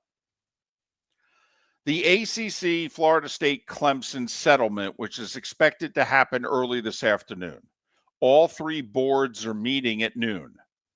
All three have to agree, the conference and the two schools. If they agree on the settlement, all the lawsuits go away, every single one of them. There's a new revenue distribution model that the league will use, which means top ACC teams would likely earn a good $15 million a year more than they earn now. It's not only success on the field, it's TV rating success. If you have a great year in the ACC, deep college football playoff run, really well in the NCAA tournament, etc., you could earn 25, 30 million more a year than you do now, which would start getting pretty close to SEC Big Ten money territory. The Wake Forest and the Boston College and the Syracuses of the world are going to get $7 million less a year in a basic check, and they're going to have to earn that money back somehow, some way. But Mark, we've talked about this before, but we never thought the ACC was going to come up with this model. We thought the conference was just going to blow up. We were wrong. But Mark, we said when the Big Ten deal was announced 2 years ago, you and I said, wait until the next Big Ten deal, when the Ohio States and Michigans and Penn States of the world are not going to accept equal distribution with Illinois and Indiana and Purdue, etc. Well, now, Mark, that a conference has literally done it, at least we think they're going to do it this afternoon. Mark, you tell me what the next Big Ten contract is going to look like when it comes up for bid in the summer of 2030. You know, David, you are more than likely right, because now there's precedent with a conference, a design and a layout to move forward for the Big Ten. And I believe that Ohio State would lead the charge to change the way revenue is distributed in the Big Ten, because they are the big boy on the block. I think they'd be going so fast. Michigan, Oregon, Penn State, and USC would be yelling, "Hey, slow down! We would just slow down!" And David, I'm serious when I say this, and you could tell me that I'm nuts, and I may be. The key to making that happen will not be Ohio State driving the bus for it, because I guarantee you that will happen. To me, it will be, will Michigan join forces with Ohio State on this? Or will Michigan be the team, or the school, the business, that tries to keep the Big Ten model intact, as they're going to get even more money, because the Big Ten's contract is up long before the SEC's contract is up, and the Big Ten will then have a second opportunity to make the most money in college athletics. Quick sidebar to that, though. The networks that are currently involved in the Big Ten deal, 2 of the 3 of them are not happy. Fox is getting a lot of blowback from the football programs in the Big Ten that they don't want to play Friday night games, and they don't want to play at noon anymore. It's too early. Fans aren't happy about it. They want the full day experience and what have you. They want the 3:30 game. And so Fox is getting a lot of blowback. Meanwhile, NBC's going, yeah, Ohio State and Michigan have said they won't play night games at home in November. So you mean to tell me that 1/3 of our year we're never going to have Ohio State or Michigan home? Okay. Also, This year, I've already seen the Big Ten schedule this year. It's a brutal TV schedule. Brutal. The games are not good most weeks. They're just not. And Mark, we've never seen a TV contract go down. Okay, but I really think what ESPN just did to Major League Baseball, in which they said, yeah, I know our going rate's $550, we ain't going to pay that. I really think you're going to have networks, and I actually think they may collude, Mark. I think CBS, NBC, and Fox may collude and look at the Big Ten and go, we're interested in doing your games. We ain't interested in paying the money we just paid you. Do you know how much money we lost? And I actually think they're going to put pressure on the Big Ten. You got to go get Florida State, Miami. You got to go get some schools here. We need more good teams playing in our TV windows than what you have right now. Unless USC rises up very quickly here, okay, there are a lot of bad TV windows right now in the Big Ten TV deal. Unbalanced schedule. You don't get all the marquee teams playing one another every year. And there aren't as many good teams in the Big Ten. There just aren't. I mean, Indiana made the college football playoff, that college football powerhouse of Indiana. Right. And Illinois might be that team this year. They won 10 games last year. They're going to be preseason top 15. But so I'm just throwing that out. Little sidebar. It's 5 years away. But I'm just telling you, the TV networks are not thrilled with the first 2 years of the product that they've had to deliver. The other thing is the Big Ten non-conference scheduling is horrendous. Horrendous. I want you to take a look at the early, just put your TV executive hat on in the first few weeks of September and take a look at the non-conference games that ESPN has and take a look at the non-conference games that the Big Ten networks have. Holy mackerel. The quality, the difference. Stunning. Stunning how different the quality of the games are.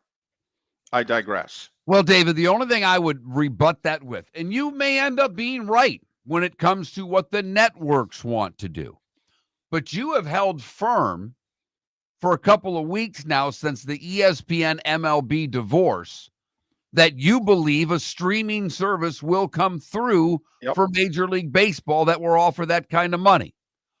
Well, Mr. TV executive, if you want to play hardball with the Big Ten and collude among your three networks, you could lose it altogether to streaming services by the time we get to 2030. And you know that that's a realistic possibility.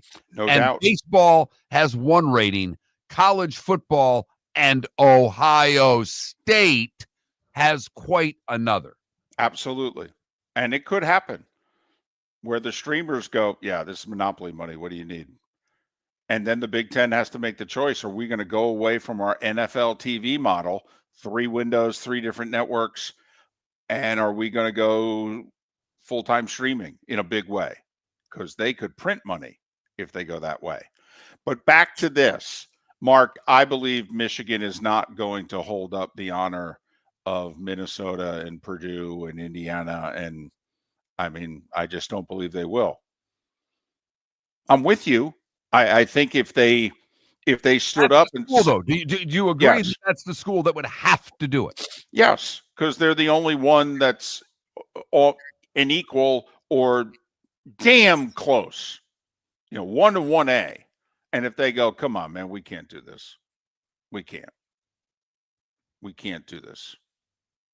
I know what you're saying, but come on. You make enough money. We make enough money. All right? Come on. We're the NFL. We got to do it like the NFL. Back in the day, the Giants and what have you, they didn't do this. Okay? We can't do this. Mark, I think there was a time in the 70s and the 80s and the 90s, I think that one of them would have stood up to the other and said, come on, we can't do this. Now, it's all about the Benjamins. It's all about it. It's all about winning in football. What's your best chance of winning in football, Mark? What do you need? Money. Okay. Now, and David, the only thing I will say is that with the new government regulations or, the new deal of the 20 million yeah. per school, Right. and where we could be 4 years from now, whether or not athletes are employees. There are so many factors to this on the money side that are changing by the day, or at least by the year. You know, you and I both think there'll be big changes to how an athlete that plays college sports looks 4 years from now. Right. Will they be a student athlete still, or will they be an employee? Right. I mean, Miller and Moulton think by the end of this decade, the system they're trying to put into place now is going to be completely scrapped, and it's going to be something different. This isn't going to hold up in the courts, and it's just not going to hold up, period. Capitalism will blow this one up, in our opinion, because there's nothing to keep the costs down. I mean, the NFL at least has a salary cap. Right. And the only way to get the costs in check, we believe, is to make them employees in some way, shape, or form. Okay, this whole $21 million that's being distributed amongst the schools, that doesn't do anything about the costs. That's just, here's your $21 million. The schools are going to say, thanks, it's not enough. And then they're still going to be soliciting money from all of us.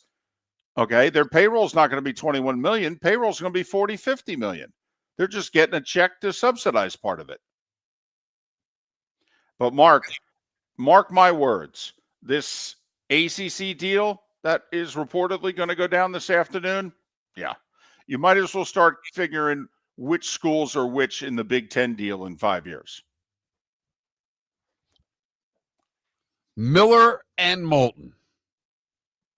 The times they are a-changing in college athletics every damn day. Great 8 o'clock hour ahead. Mo Eggar to talk some Bengals and Reds next. Mark Packer will join us to talk about this whole deal in the ACC coming up as well. Miller and Moulton would like to thank the sponsors that, quite frankly, saved the show in 2024. Whether it was Floor Meisters, American Paint Supplies, Glass Doctor, Molly Maid, Cigar Bar, Sleep Treatment Direct, the Diamond District, and even the Cape Coral Police Department, thank you. We're hopeful of a great 2025, still needing sponsors, so reach out to Miller and Moulton via X at that Mark Miller or the David Moulton, or text us at 21,000. But Miller and Moulton says thank you to our sponsors and to you, our loyal listeners. American Paint Supplies, for nearly 30 years, is your one-stop shop for all your coating needs. If you are a designer, a contractor, a professional painter, or a weekend warrior, American Paint Supplies is the place where experts go to get expert solutions. At 6100 Shirley Street in Naples off of Pine Ridge, American Paint Supplies delivers the best solutions with the best products with the best support. Meet Gene and his team today at American Paint Supplies. Call 239-566-2700. That's 566-2700, or online at AmericanPaintSupplies.net. For over 50 years, the Nolan family has been dedicated to protecting local families. Nolan Family Insurance is a second-generation independent agency that specializes in home, flood, auto, and boat insurance. They take the time needed to explain your coverage options and answer your questions so you can make an informed decision that's right for you. If you're looking for an agency that treats you like family, call 941-639-1122 or go to NolanAgency.com. That's 941-639-1122 or NolanAgency.com. Basketball's heating up the hardwood. What a great time to stop in at the Floor Meisters and look at their hardwood. A large selection to choose from, including Mirage hardwood flooring. Floor Meisters has a look and style you want. Mirage wood is grown and made in Canada from the finest quality wood flooring you'll find. And while you're in, ask to see the Petite Enfant collection. 5 custom colors made only for the Floor Meisters. So good it has a 35-year warranty. Floor Meisters, 6281 Naples Boulevard, next to Costco, or floormeisters.com. Honey, you want to come out? I haven't seen you since Glass Doctor installed our custom shower enclosure. No thanks. Well, you can't keep eating breakfast in the shower, and laminating your magazines is getting expensive. You remember we have guests coming over tonight, right? Oh, I'm sure they'd love to see the shower. It's our neighbors, and I highly doubt they want to be hanging out in our bathroom. The shower's so good, you'll never want to leave. Visit glassdoctor.com today and schedule an appointment online. Is snoring bothering your spouse? Would you like to sleep in the same bed again? Do you know that snoring can affect your sleep cycle and cause lower testosterone levels? At Sleep Treatment Direct, we have easy solutions. We have a simple laser procedure that can improve snoring in 10 minutes. If you would like to get back in the same bed or are looking for a natural way to treat low testosterone, give us a call at 239-444-1741. That's 239-444-1741. Or go to sleeptreatmentdirect.com. That's sleeptreatmentdirect.com. Sleep Treatment Direct. Sleep safe and sound. This is Miller and Moulton.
Well, Irish football, how much does the NCAA have to do with football now?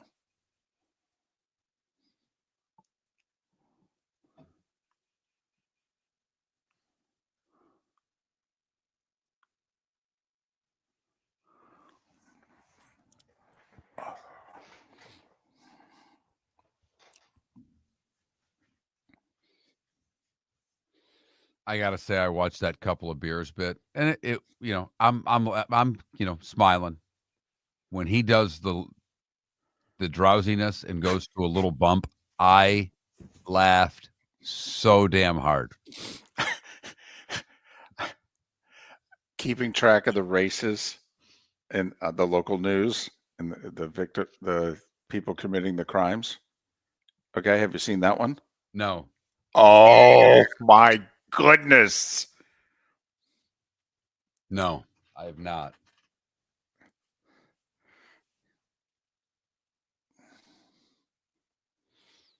Laugh out loud funny. Honestly, the two All or right. three moments you will laugh out loud.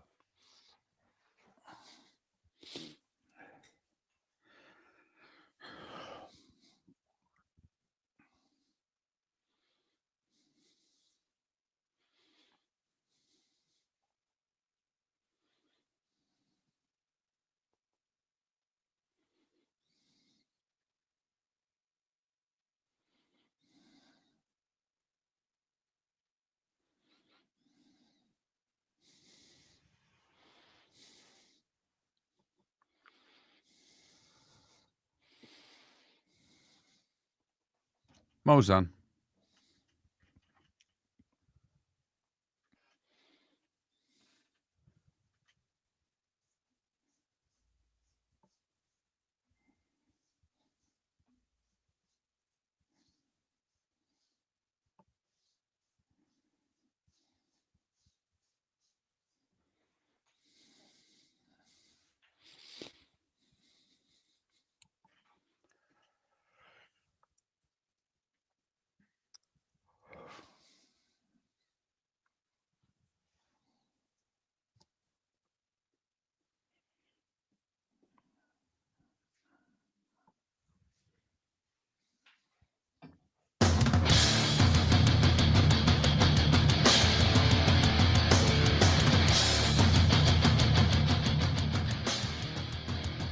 You're listening to Miller and Moulton, coming at you from the Floormeister Studios. Floormeisters, keeping it real. And now, here's Mark Miller and David Moulton. halfway home in the 239 and the 904. Final hour of the show in Lake City and surrounding areas, Charlotte County, all the way up to Venice. Got a nice note from a guy who gets up in Venice every morning and listens to us on his way to work. We appreciate it. Miller and Moulton, millerandmoulton.com, Miller_Moulton on X. Mark Packer later on this hour to talk about the new ACC deal with revenue distribution. Shelby Mast to play a little bracketology 1 hour from now. But Mo Eggar is kind enough to join us right now on the American Paint Supplies Hotline, your one-stop shop for all your coating needs. He is crushing it. Afternoon drive in Cincinnati. You can follow Mo on X at Mo Eggar, EGGAR. Mo, it's David and Mark. How are you? Gentlemen, I am great. How are you guys? Well, we are fine. First, quick sidebar. Miller and Moulton bet the over on the Reds last year and lost. Were we a year too soon? Should we do it again? How much are we believing in the manager? Well, I think you have to believe in the manager. Now, the question is, does the manager have players who are good enough and experienced enough? But I mean, look, they hired a Hall of Famer, right? And so I tend to bet on talent and leadership. And I think the Reds have a decent amount of talent. I think certainly relative to the rest of the National League Central. I think the key is this. They were awful in one-run games last season. And so year to year, that tends to change. You know, you see it all the time where a team in a lot of different sports will have a really good record in close games, and the next year that tends to not carry over. They were terrible in one-run games last year. I think just mathematically, the likelihood is that changes. I think you're going to see this team be a little bit better in the margins. You know, last year, I think the most frustrating thing about the Reds was you saw a lot of the mistakes they made not really get corrected. They were a bad base running team. They were a bad defensive team, and not so much in ways that you can measure statistically. You know, throwing to the wrong base, stuff like that, crossing that line from aggressiveness to stupidity, running the bases. I think a leader like Terry Francona cleans up a lot of that stuff. I think you also have to have better health. Matt McLean was their best player 2 years ago. Didn't play an inning last year. He's healthy. Christian Encarnacion-Strand is probably the most likely guy on the team to hit 30 home runs who's not Ellie De La Cruz. He got injured in April last year and didn't play the rest of the season. And their starting pitching last year was good. It was good enough to compete in the National League Central. They didn't hit enough. If that changes this season, yes, I'm not sure they can win the National League Central, but I do believe they can hit the over.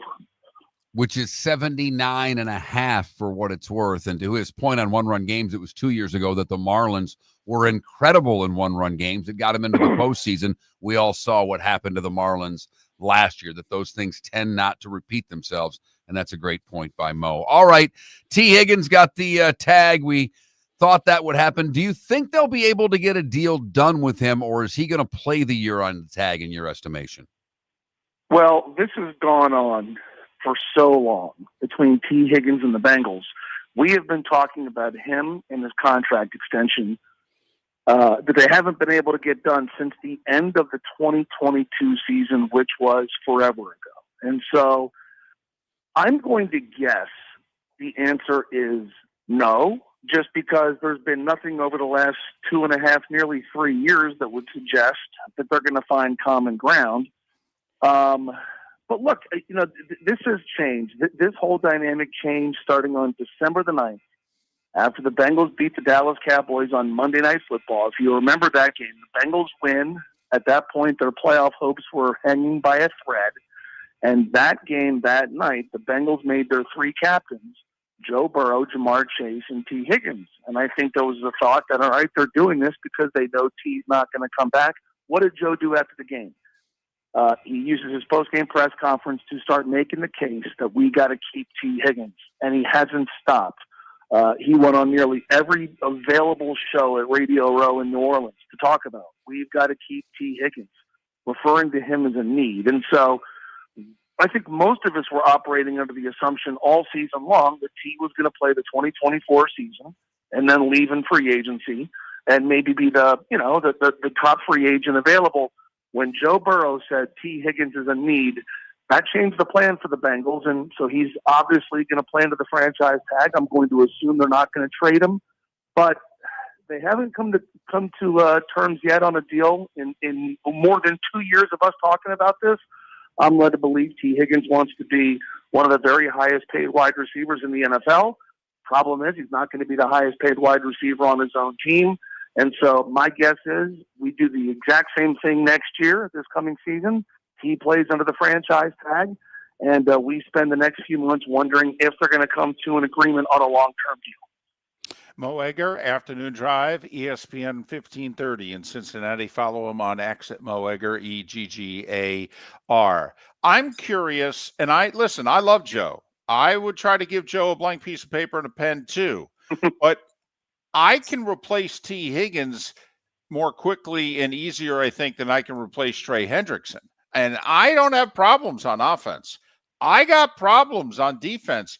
Why are they going to keep T. Higgins and lose Trey Hendrickson? Well, Trey's under contract for this coming season. He's also going to be 31 years old by the end of this coming season.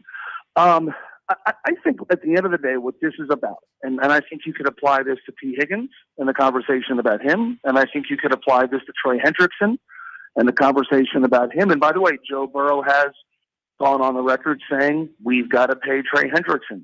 I think what this comes down to is this. They've had a really hard time replacing good players who have gotten away. You're going to lose good players in the NFL. They're going to hit free agency. They're going to want to go play somewhere else. The math is not going to work out. I think Joe has watched what happened to the Super Bowl team they had in 2021, and he has seen pieces like Jesse Bates get away and them not be able to replace him. I think he has seen a guy like DJ Reader get away, and they haven't been able to replace him. Their top cornerback from that 21-22 run where they made consecutive AFC championship games, Chidobe Awuzie, he leaves via free agency. Haven't been able to replace him. Von Bell left at the end of the 2022 season. They did such a bad job replacing him. They had to bring him back last year after the Carolina Panthers got rid of him. They drafted Jermaine Burton last year, and I think the idea was he was going to replace T. Higgins. That dude was so bad he couldn't show up to work on time. So I think Joe has looked around, looked at what the Bengals have done, seen their inability to let good players get away and replace them effectively. Heck, they drafted Miles Murphy from Clemson in 2023, a first-rounder, an edge player, thinking that was probably going to be the guy that replaced Trey Hendrickson one day. Well, he had as many sacks last year as I did. And so I think Joe says, all right, we're not good at this. We're not good at letting good players get away and replacing them. So why are we going to try to replace T. Higgins? Why are we going to try to replace Trey Hendrickson?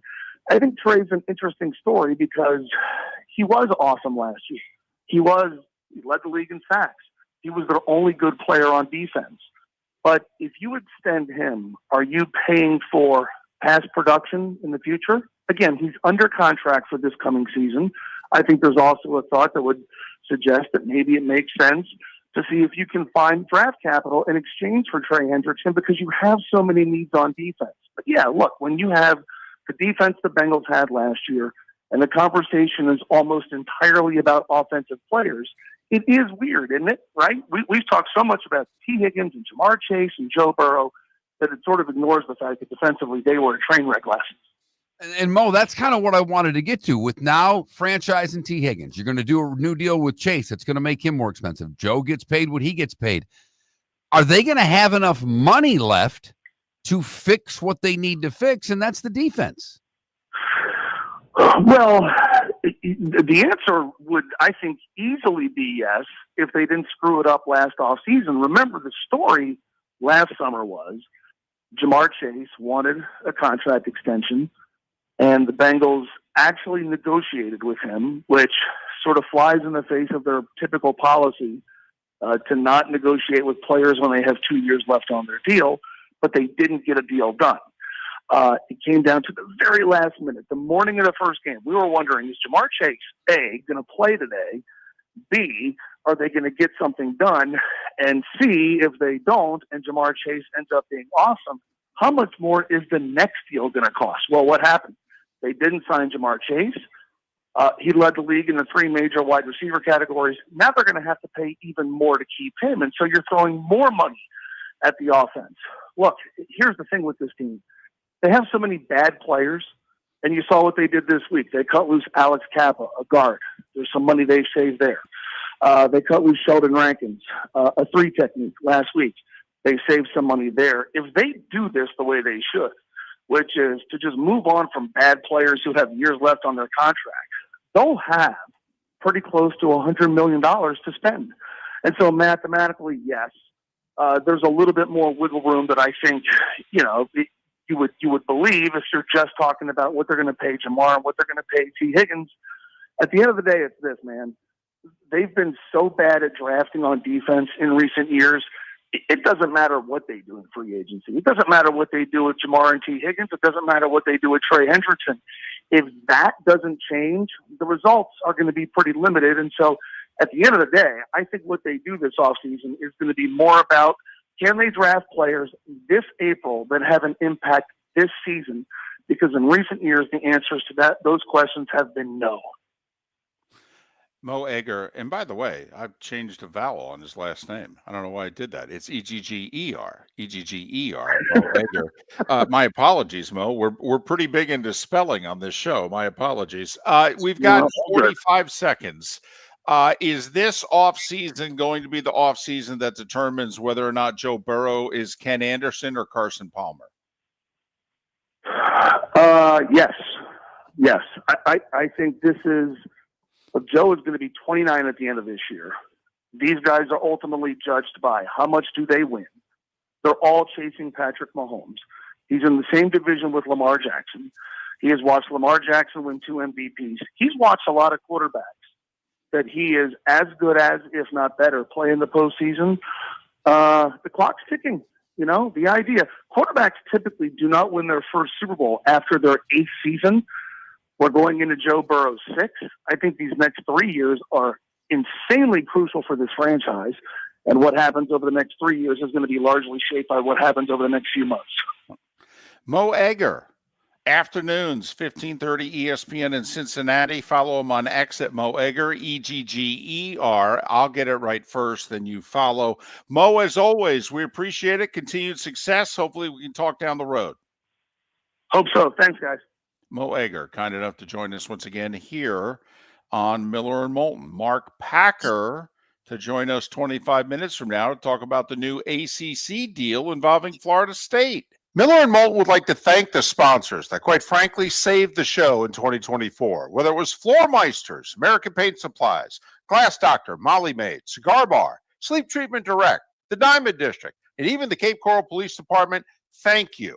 We're hopeful of a great 2025, still needing sponsors, so reach out to Miller and Moulton via X at that Mark Miller or the David Moulton, or text us at 21,000. But Miller and Moulton says thank you to our sponsors and to you, our loyal listeners. Defining a new era in men's health. Get stronger and healthier at Game Day Men's Health. With our in-house laboratory, get in, get treated, and get back to your passion and purpose. Call 239-427-3441 for our Bonita Springs or Naples location to set up your free testosterone test and consultation. Mention Miller Moulton Radio Show for a 10% discount on your service. Start living your best with Game Day Men's Health, Bonita Springs and Naples. Call 239-427-3441 today. American Paint Supplies, for nearly 30 years, is your one-stop shop for all your coating needs. If you are a designer, a contractor, a professional painter, or a weekend warrior, American Paint Supplies is the place where experts go to get expert solutions. At 6100 Shirley Street in Naples off of Pine Ridge, American Paint Supplies delivers the best solutions with the best products with the best support. Meet Gene and his team today at American Paint Supplies. Call 239-566-2700. That's 566-2700 or online at AmericanPaintSupplies.net. Basketball's heating up the hardwood. What a great time to stop in at the Floor Meisters and look at their hardwood. A large selection to choose from, including Mirage hardwood flooring. Floor Meisters has a look and style you want. Mirage wood is grown and made in Canada from the finest quality wood flooring you'll find. And while you're in, ask to see the Petite Enfant collection. 5 custom colors made only for the Floor Meisters. So good it has a 35-year warranty. Floor Meisters, 6281 Naples Boulevard, next to Costco, or floormeisters.com. This is Miller and Moulton.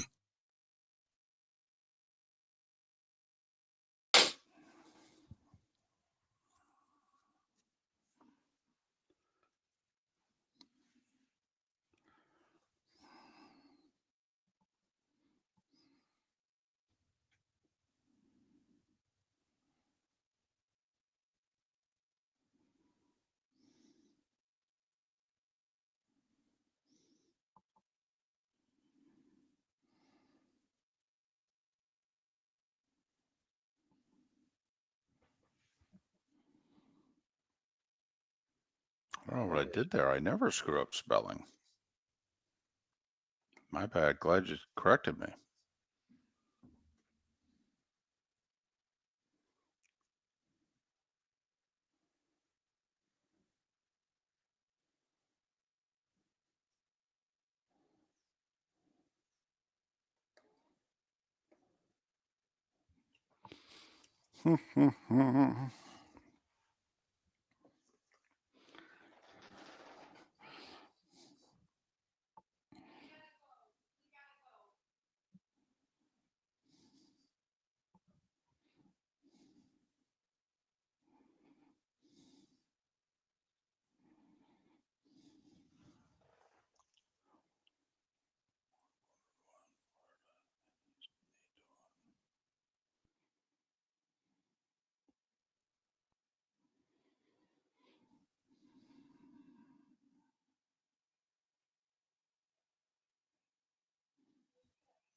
Yeah, it's ridiculous.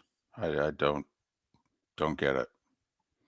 Don't know why they're going down that road. Don't understand it.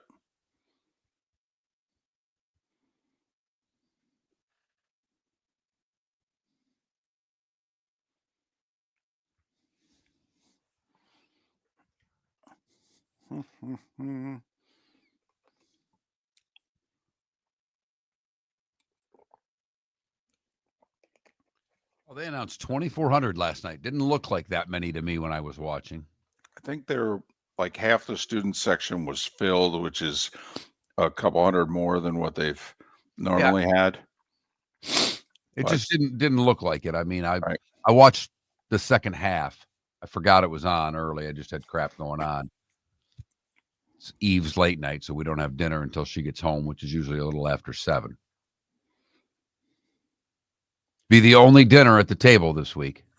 We get one a week. Then there's sports every other night. So last night was it, or Last night was it.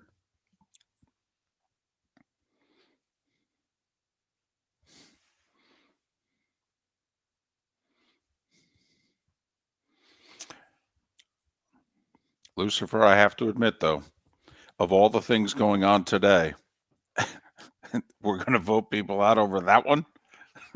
I mean, don't get me wrong; they're wrong, but there are a few things going on today that are just a little more important.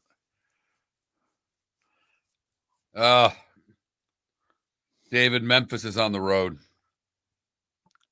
Oh, don't tell me they're they're a favorite. Oh, they're favored. Oh, crap. We're going to lose another system play with Memphis again. UTSA getting 8.5. Golly. Come on, guys. It's the only one. There's a bunch tomorrow. There's only one. Yes. tonight.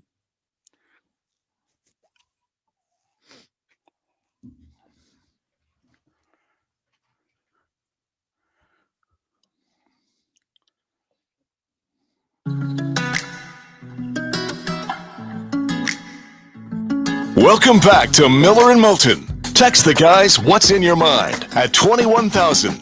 That's 21000. And now, here's David Moulton. 21 minutes past the hour. Mark Packer is scheduled to join us in a little more than 15 minutes' time. News broke yesterday that Florida State, Clemson, and the ACC have come up with an arrangement to end all litigation and to distribute money in the ACC differently from how they do it now. 40% of their money, everybody will get the same amount. The other 60% is up for grabs, depending on how well you do on the field and how many people watch you on TV. Huh. Okay.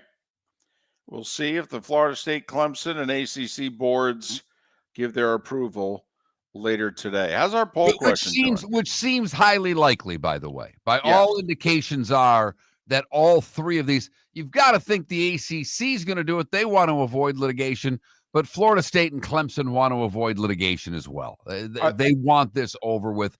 And as we've said on the show, from the looks of things, Florida State and Clemson have won this. I saw a figure. I didn't see it yesterday at all. I saw this morning. Another part of this settlement is the buyout. After 2030, you can buy your way out of the ACC for $100 million. No questions asked. So there's a lot of the Big Ten has 5 more years left on their TV deal. The Big 12, I think, has 6 or 7. The college football playoff, I think, is a 7-year deal. So there's a lot that's opening up in 2030 and 2031. And so if there's another round of realignment and what have you, and teams want out of the ACC, they can do so for $100 million, period. So maybe we don't hear about land of rights anymore. Mark Packer in about 15 minutes' time. Our poll question is, if you could be a Hall of Fame voter, which Hall of Fame would you want to be a voter for? We give you 3 choices. The Baseball Hall of Fame, the Pro Football Hall of Fame, or the Rock and Roll Hall of Fame. I was torn between the Rock and Roll Hall of Fame and the Pro Football Hall of Fame. Ultimately, I went with the Pro Football Hall of Fame because I think the Rock and Roll Hall of Fame is rigged. Right now, the Pro Football Hall of Fame is getting 50% of the vote. Okay. Baseball is getting just a little more than 26% of the vote. Rock and roll, a little more than 23% of the vote. Okay. It's early. That Mark Miller, the David Moulton, Miller_Moulton on X. I like it, though. So BetMGM, the tournament, in a sense, starts 2 weeks from today. First play-in games are 2 weeks from tonight. True TV, baby. Find it on your dial. So who's the betting favorite, Mark, to win the Natty right now, if you had to guess? Auburn. Yeah, 3-1. Duke 4.25 to 1. Florida and Houston 8 to 1. Bama 11 to 1. Now listen, you know I have no faith in this coach and therefore any of his teams to have a deep tournament run. But you can get 16 to 1 on Tennessee. I mean, that's a pretty good team to get 16 to 1 on, isn't it? It is. Okay. Iowa State is also 16 to 1. Now, they got to get their 2 players back. I got to do some digging there and find out, are they getting those guys back? St. John's is 25 to 1. Yeah, I wouldn't bet on them. The one I do like, and I've got the Hard Rock app, so our numbers will be a little off, David, so I don't want to, get into semantics with that. But on the Hard Rock app, Texas Tech is 30 to 1. 35 to 1 on BetMGM. Yeah, I know. You and I both had the same one circled. I will say, I don't think they can win the Natty. I don't. They're on a nice run in the last 2 weeks, and it looks as if they may be the number 1 seed in the Big Ten tournament and what have you. 40 to 1, though, for Michigan State. Now, they're just 25 to 1 on the Hard Rock, but with either Sparty or Texas Tech, if you were to bet their long odds, I would also be betting them to get into the Final Four and hedging my bet that way. Right. So what's Tennessee on the Hard Rock? 12 to 1. I mean, they are tied for the 6th best odds on BetMGM. I mean, that's pretty good value for a team that I think they're going to be a 2 seed, but by the way, which SEC team, if we think there's going to be Duke in the East, Auburn in the South, Houston in the Midwest, and you and I think it's going to be Florida in the West, which means that Alabama and Tennessee are going to be the 2 seeds going up against Duke and Houston, because they're not going to have 1 and 2 seeds both be from the SEC. Like your Spartans are either going to be, I think, the 2 seed up against Auburn in the South or the 2 seed up against the Gators in the West. Let's hope it's the Gators. Not that that's, I mean, you're picking between 2 elite teams, but right. But which team do you get? Which SEC team you give a better shot against Duke? Bama or Tennessee? Bama. Which SEC team you give a better shot against Houston in a region final? Bama or Tennessee? I know they just lost to Tennessee. I like Bama better. Boy, is Bama tough enough for Houston? I mean, Houston. I actually think Tennessee could get into a rock fight. They could. To me, it's a first 10 minutes game. How can an Alabama team try to impose their will on Houston and get the ball up and down the court? Houston is so good at their transition defense and getting back and not allowing teams to fast break. And Alabama wants to shoot the ball about every 4 seconds. So there you have it. Some tournament odds. 2 weeks tonight. The tournament will technically get underway with the first of the play-in games. Last night, some little conference games going on. Not a whole lot of big boy basketball. Tonight, there is a little bit, couple of big games going on. Georgia plays on the road. They're on the bubble. That's a big game for them. But tomorrow night, across college basketball, that's really the night. Like Michigan and Maryland play, Florida and Alabama play. Our system will be tested, I think, tomorrow. There's one system play tonight, David, as Memphis is on the road at UTSA. Memphis has been killing our system this year. Single-handedly. They've been killing our system because they just are whacking the AAC. We can't get the AAC to stand up and cover. Come on, guys. We're not asking you to, although somebody beat Memphis the other day, but I mean, come on. We just need covers. It wasn't UAB, but UAB was favored. Oh, yeah, that's right. And actually, Memphis beat UAB, come to think of it. We just got lucky because it wasn't a system play for a change. We didn't have to lose with Memphis going on the road. But vote in the poll question. If you could be a Hall of Fame voter, which Hall of Fame would you want to be a voter for? Go to that Mark Miller, the David Moulton, Miller_Moulton on X to vote. You mentioned a team that I might take a flyer on. I might take a flyer on Maryland. What can I get Maryland at? I would think I'd get 40, 50 to 1 on Maryland. I think Maryland can go to a Final Four. I'd be shocked if they won 6 games, but I actually think Maryland can go to a Final Four. The way they're playing right now, it's not the craziest idea. And Maryland right now at 50 to 1. Man, I don't know. Sounds like that might be worth a couple shekels. UConn also at 50 to 1. No, for what it's worth. No, I wouldn't either. But no, that's I just want no part of them. Kansas, UConn want no part of them. And, they'll probably become Kansas and UConn and make us look bad. Mark Packer's next.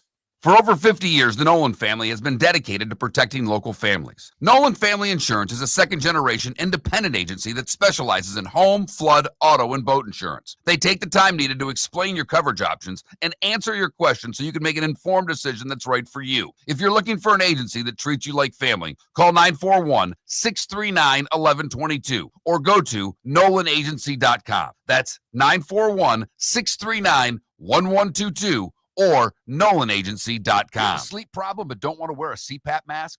This is Mark Miller for Sleep Treatment Direct. The mask wasn't working for me, and I didn't think I had an alternative. I do. We all do. They have such simple alternatives with greater success than the mask. Visit sleeptreatmentdirect.com. That's sleeptreatmentdirect.com. And if you are like me and your CPAP machine isn't working for you, it's time for a change. Call 239-444-1741. That's 239-444-1741. Sleep Treatment Direct. Sleep safe and sound. American Paint Supplies, for nearly 30 years, is your one-stop shop for all your coating needs. If you are a designer, a contractor, a professional painter, or a weekend warrior, American Paint Supplies is the place where experts go to get expert solutions. At 6100 Shirley Street in Naples off of Pine Ridge, American Paint Supplies delivers the best solutions with the best products with the best support. Meet Gene and his team today at American Paint Supplies. Call 239-566-2700. That's 566-2700 or online at AmericanPaintSupplies.net. Mark Miller for Molly Maid. Why Molly Maid, you ask? Trust. Moulton was a customer for 15 years. Affordability. Didn't I just say Moulton was a customer for 15 years? Worry-free services. Our professional house cleaners are fully insured and a 24-hour warranty. Call Molly Maids today at 239-774-5839. That's 239-774-5839 or online at mollymaid.com/FTMYERS. That's mollymaid.com/FTMYERS. This is Miller and Moulton.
Buddy of mine giving me grief because I won't jump on the Johnny's bandwagon. Like, they struggle to score, man.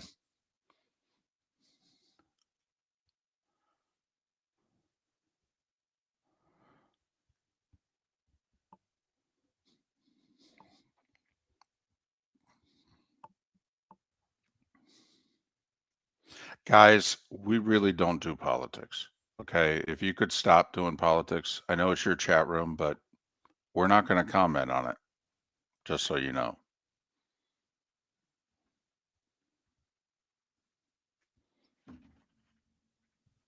And I've already agreed with you on this issue, but apparently that's not enough. It never fucking is.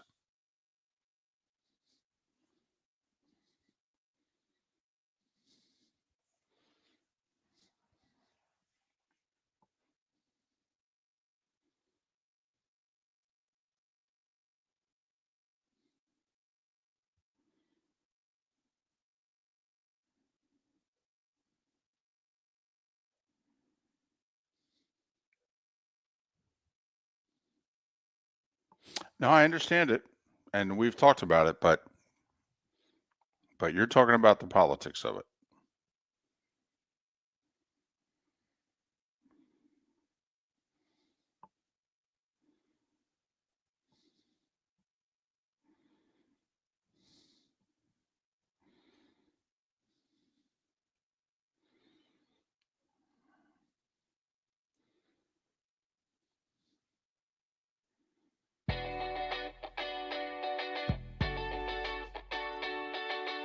You're listening to Miller and Moulton.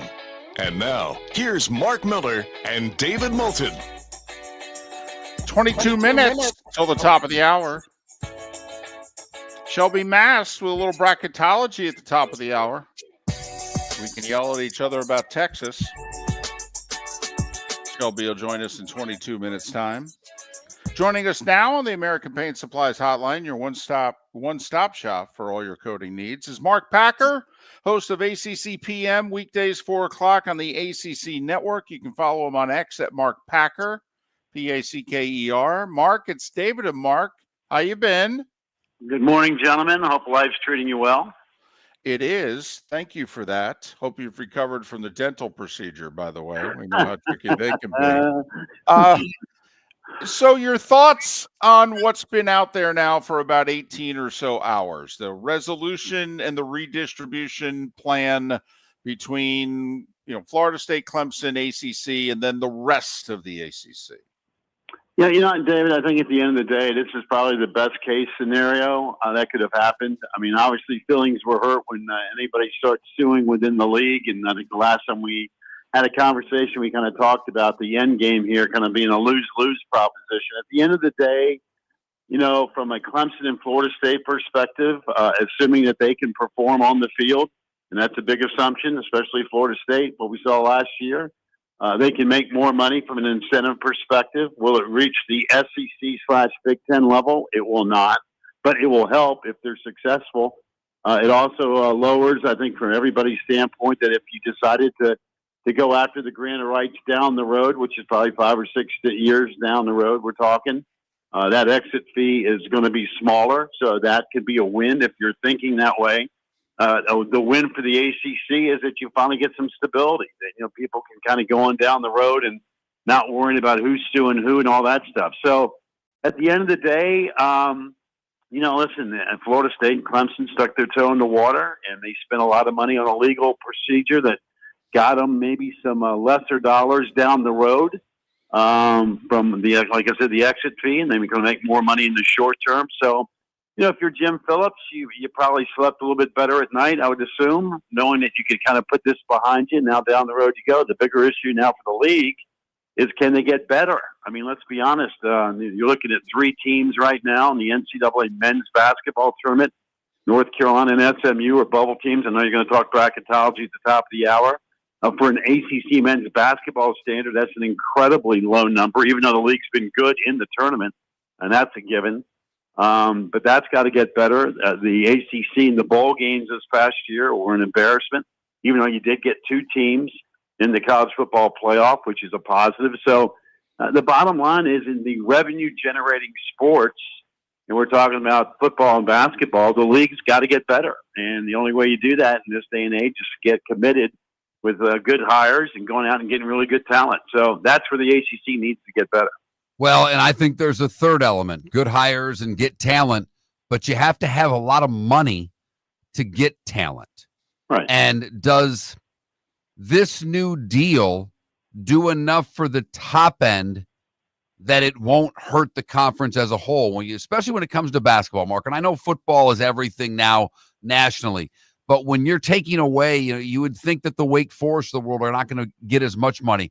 Is this going to further hurt the basketball side, or will this help the basketball side? Well, I think each school, David, will have to make that decision. You mentioned Wake Forest, and they with Dave Clawson, for the most part, I thought he kind of maximized everything he could do at Wake. I mean, they had been basically a bowl team each and every year. But, if I said to you from a basketball perspective, when's the last time you saw Wake Forest win an NCAA basketball game in terms of the tournament? You got to go back 15 years ago, and here they are on the bubble again. So I think each school will have to make that determining factor from a priority stake of what is the most important thing for them. I mean, if you talk about Florida State, Clemson, Miami, that's kind of a given that, hey, football is going to drive it. But yet, here's Clemson having another great year in hoops, and Brad Brownell's done a tremendous job. Miami's going through a coaching search. They've got to find a good person that can turn that thing around and get them back, like they said 2 years ago, Jim Larnega having the Final Four. So I think each school will have to make that decision as far as what's going to be a priority. I think you also have to be realistic.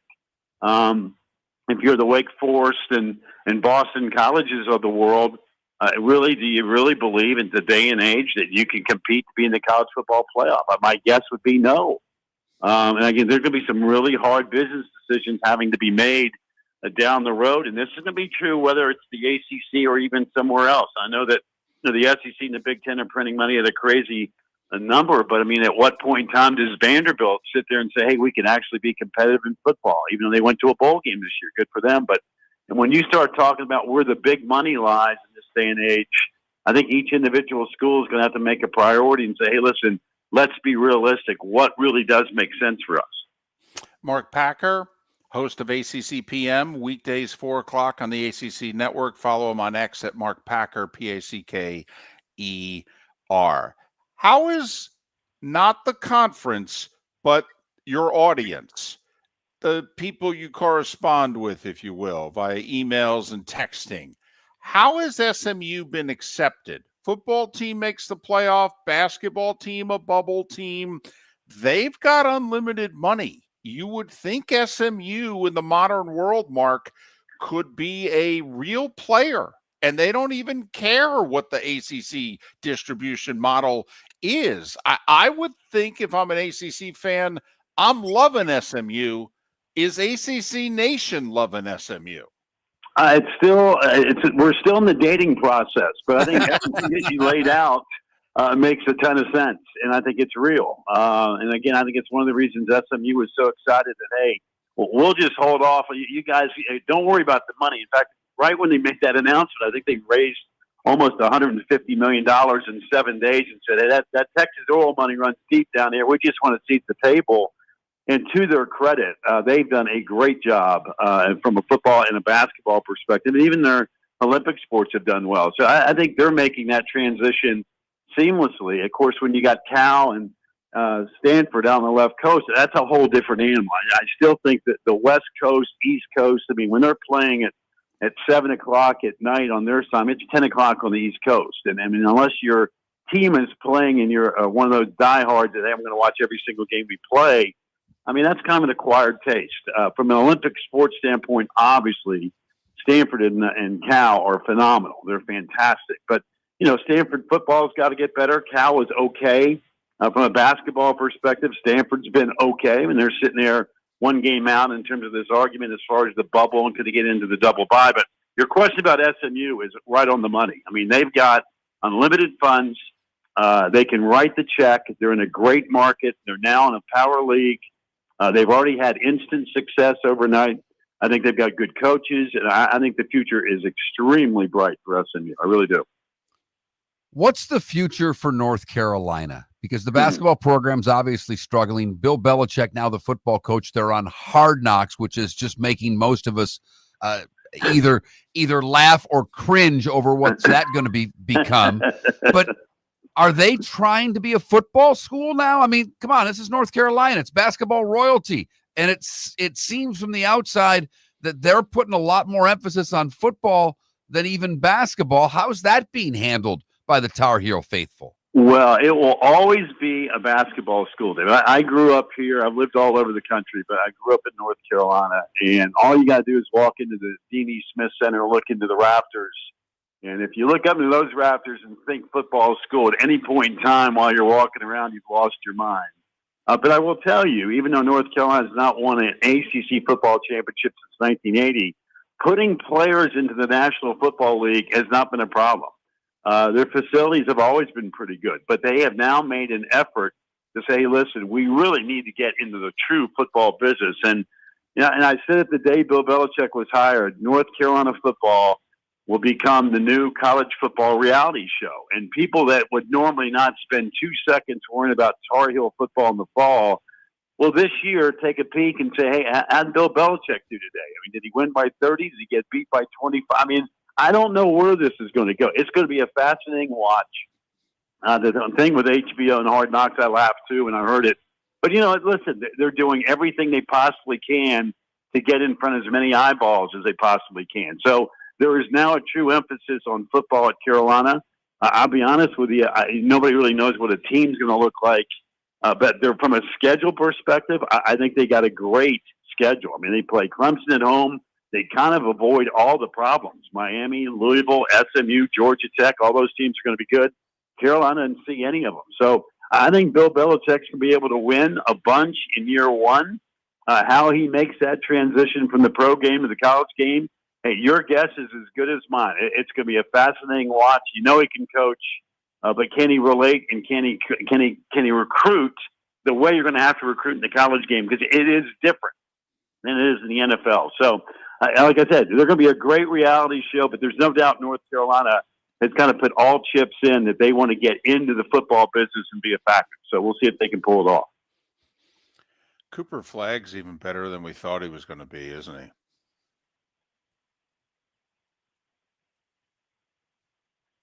Mark? Yeah, you cut out on me. I'm sorry. Oh, I'm sorry. I just made the observation that Cooper Flagg, I believe, is better than even we thought he would be, and that's saying something. Cooper Flagg, given all the hype, and you're thinking, okay, we've been down this road before, whether it worked or didn't work.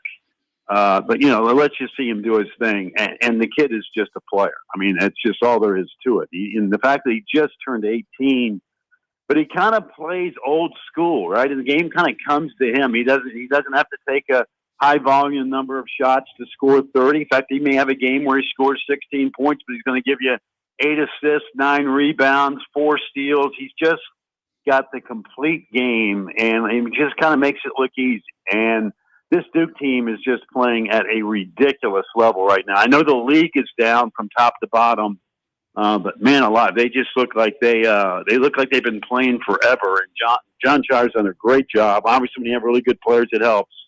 But Cooper Flagg has just been the dude. And if he wins the National Player of the Year, I don't think it's going to shock anybody. He'll be in the short list for sure. But he has been better than advertised, which is hard to believe.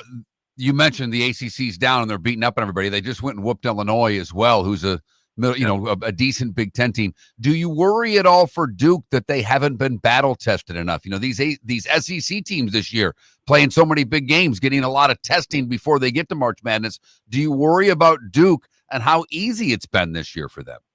No, I don't. The funny thing is, David, the last time they lost was the Clemson game, and Clemson played lights out. It was a tough physical game, and as it turns out, Clemson's a pretty good team. So is Louisville. 3 ACC teams now ranked in the top 15 of the AP. It's just everybody else has got to step up. I don't worry about Duke in the postseason. I'll be honest with you. I'm more interested to see if the SEC for the first time lives up to their billing in March. To me, that is more of a question mark than whether or not Duke's going to be good in March. Listen, the last time the Southeastern Conference won the national championship in hoops was Calipari, Kentucky, and that was 13 years ago. And they've had really good teams, and they have been by far the best league this year. So I'm kind of curious to see, quite frankly, how the SEC does in the postseason.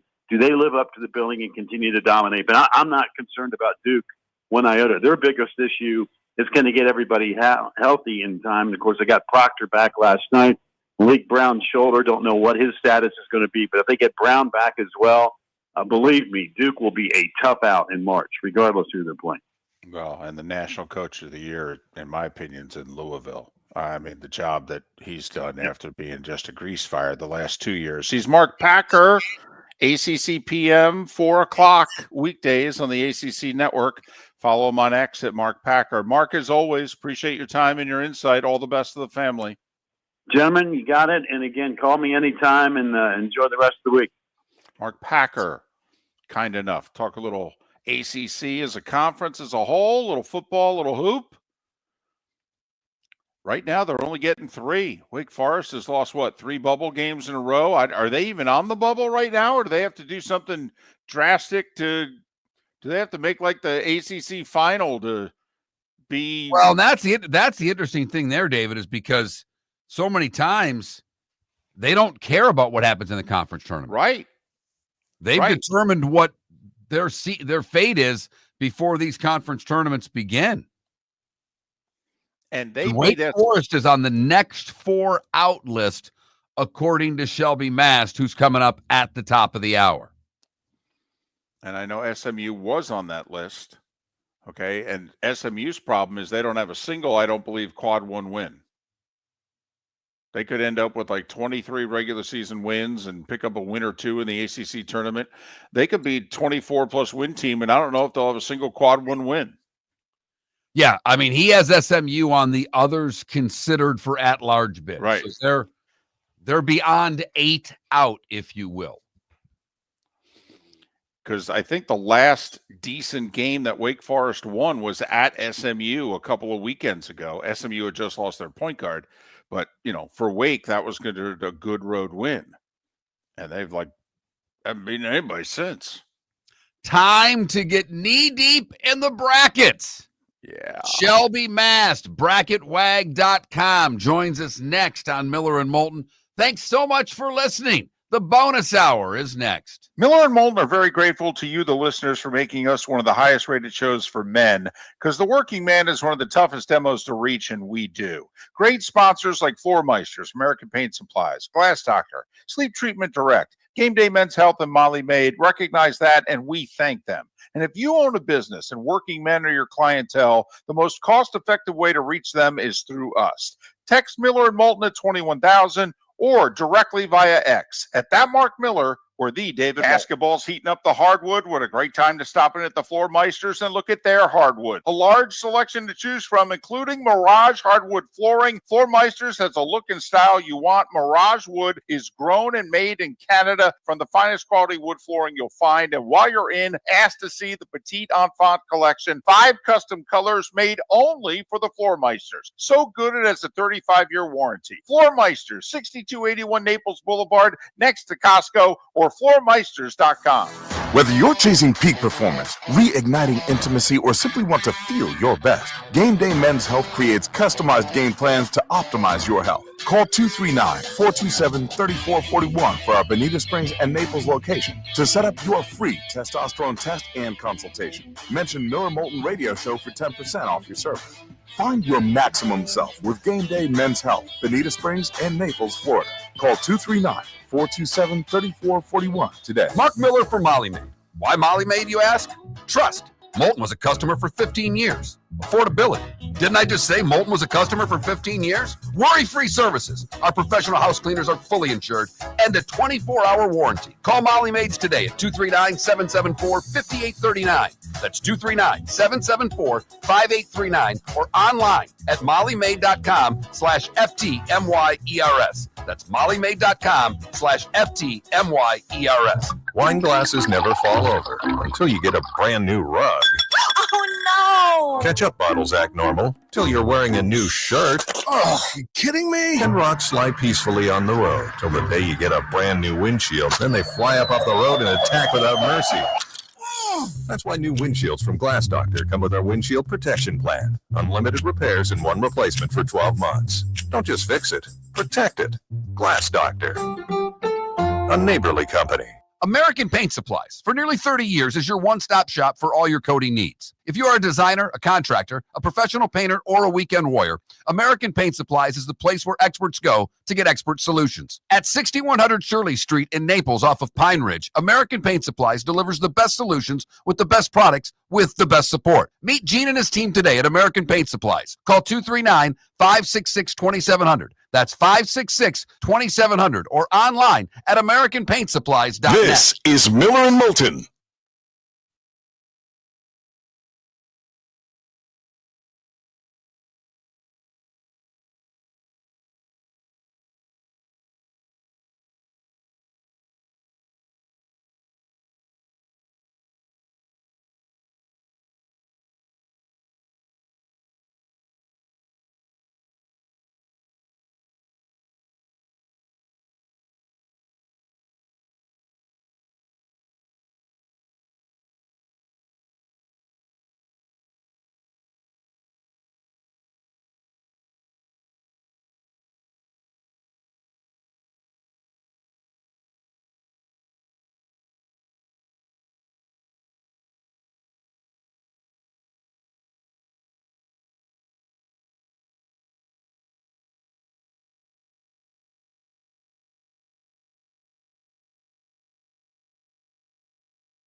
Lucifer, by the way, you're right. It does involve sports. So I thought it's more politics than sports, though. But yes, absolutely. And I think they're 800% wrong. And I don't understand it.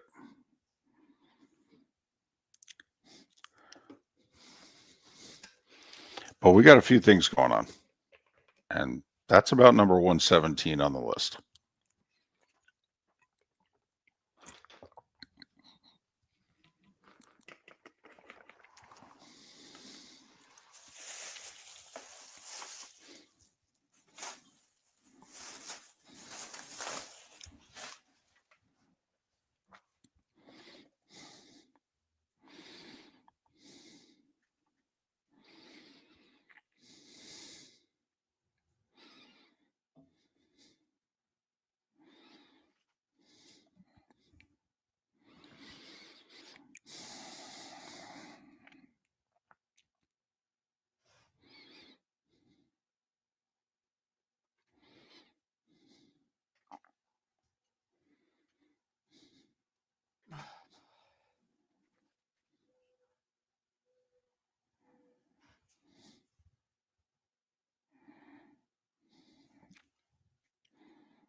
Shelby is on.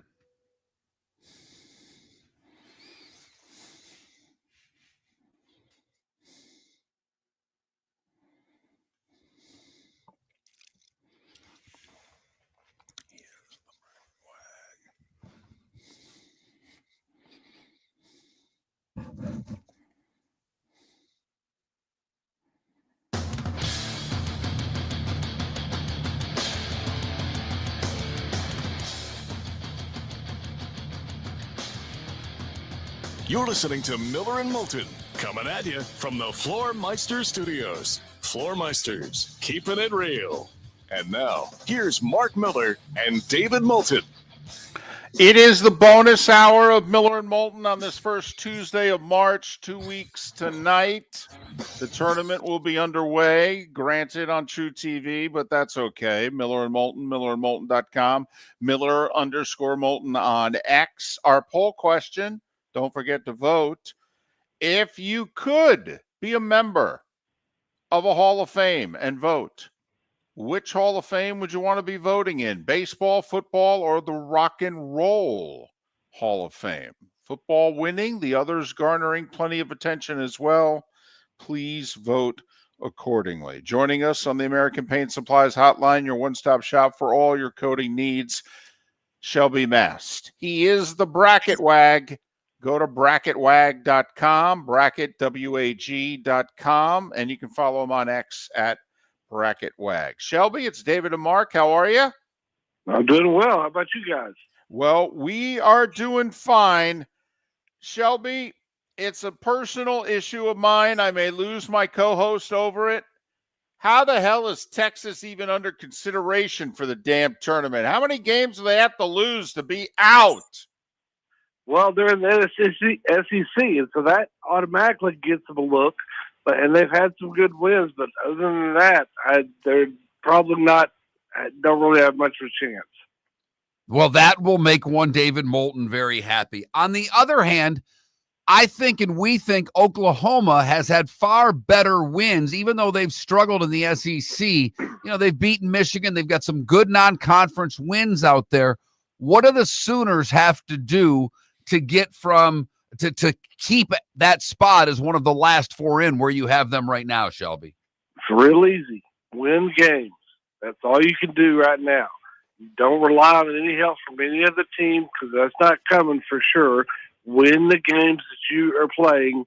And, you know, Oklahoma, their non-conference is really good. 3 quad one neutral court wins. And so that's what's keeping them afloat. But if they don't win a few more games, they'll be sitting home, I think. Is this a year, Shelby, in your estimation, that the quote-unquote mid-majors and maybe even a small conference school or two can get an at-large bid, or do all of these teams, the VCUs, the McNeese States, the Drakes, the San Diegos, do they all have to win their conference to make the deal? A few weeks ago, I said they had to win their conference, but now the bubble is so bad.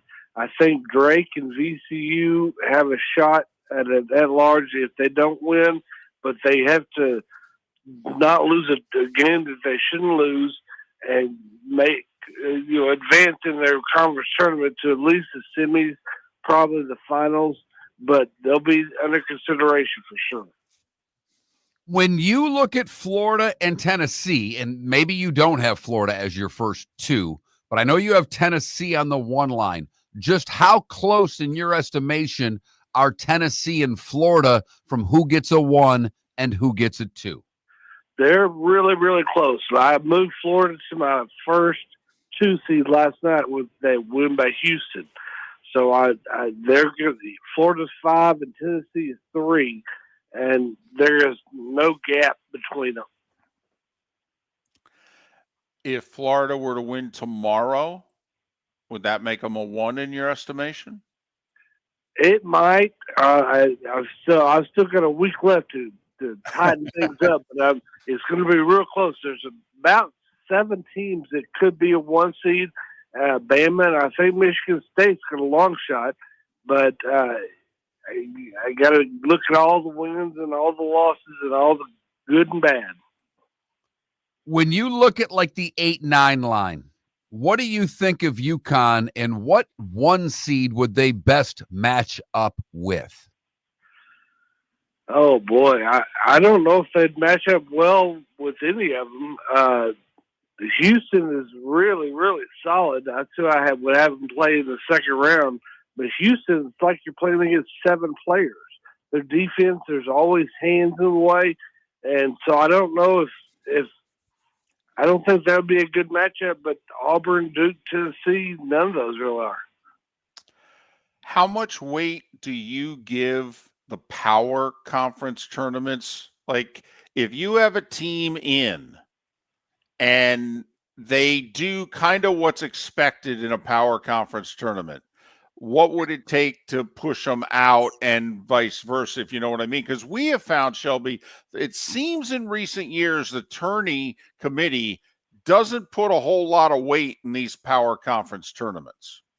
Yeah, I don't think they do, and I don't think they should.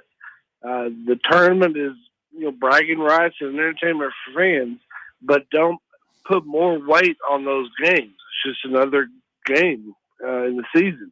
But I think in the bigger tournament, the bigger conferences, the games that are more important are the early round games, because by the time they get to Friday, Saturday, or even Sunday, the bracket is done. Arkansas just got pounded on the road against South Carolina. You have them still in. Are they the last team in? They're the last team in. And I've fought with myself or them or Xavier at Ohio State. I just went with Arkansas because Southeast Conference. Is the conference as good as it's being hyped up as, or is it just a really good conference and the rest of the sport's not? I think it's a really good conference. So it's going to give them a bad market if they have a bad record in the tournament. You got that many teams that are going to be in, you better get a lot of wins. Texas Tech or Iowa State, you have them both as threes at the moment. Which one has the best shot to jump to the 2 line? I think probably Texas Tech. They've had a little bit better success. It's going to be tough for either one of them to make a deep run in their tournament, and that may make a difference. But right now, I'd pick Tech over Iowa State. You still have Kentucky as a 4 and Kansas as a 5. Are you waffling on them at all? We know they're college royalty, but they're losing a lot of games here. Yeah, I know they are. I'm thinking Kansas is going to probably move down for me. Kentucky, I'm not so sure about. They've got a lot of really good wins, and the committee thought highly of them a few weeks ago. And I don't think they've lost, but they've lost to good teams, so that doesn't hurt them as bad. How high up could Michigan end up if Michigan beats Maryland and Michigan State? I think they could be on the 3 line. They were for me over the weekend till that Illinois game, but I don't think they have enough steam to get to the 2 line. I think 3 is the ceiling. Xavier, in or out? For me right now, they're out, but that's the first team out. Boise State, in or out? I've got them in now. A very weak bubble. And Nebraska's still in your tournament, and obviously they've got to win a couple games to keep it there. I mean, this bubble keeps going backwards, doesn't it, Shelby? Yeah, it does. There's teams that I have in on the 10 line that I don't feel are worthy. And there's just a handful of teams on the outside looking in that maybe are worthy, but it's just a big mess. And the NCAA has talked about expanding the tournament. This is a great case against that. Shelby Mast, bracketwag.com, bracketwag.com. You can follow him on X at bracketwag. Shelby, hope all is well with you, and hopefully we can do this again at this time next week, and then after selections have been made. Thank you very much, guys. I enjoyed it. Shelby Mast, been with us for years, in March. Matter of fact, Shelby's not a talker. He's this is this, and here's why, in a sentence. And what else you guys got? But he has Tennessee as a 1. He does. Florida as a 2. His 1 line is Duke, Tennessee, Auburn, and Houston. His 2 line is Alabama, St. John's, Michigan State, and Florida.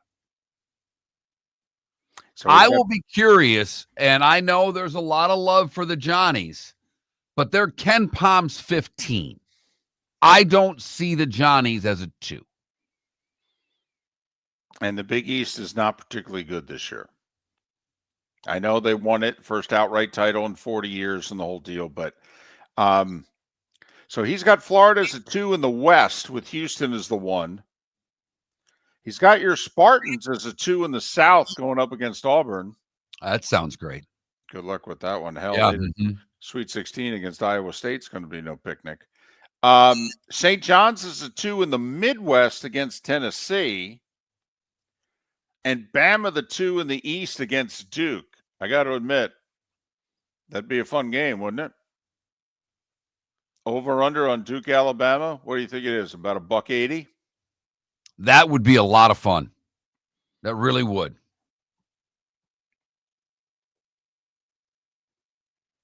I mean, some of the 1-4 matchups that gets go Duke and Michigan, that would be a fun little game to see. Auburn and Kentucky again on a neutral court. I'm telling you, I'm just throwing this out there. He's got Michigan and Kentucky as 4s. Kansas is a 5. These are some of the 12s and 13s that some really big name schools could then be playing.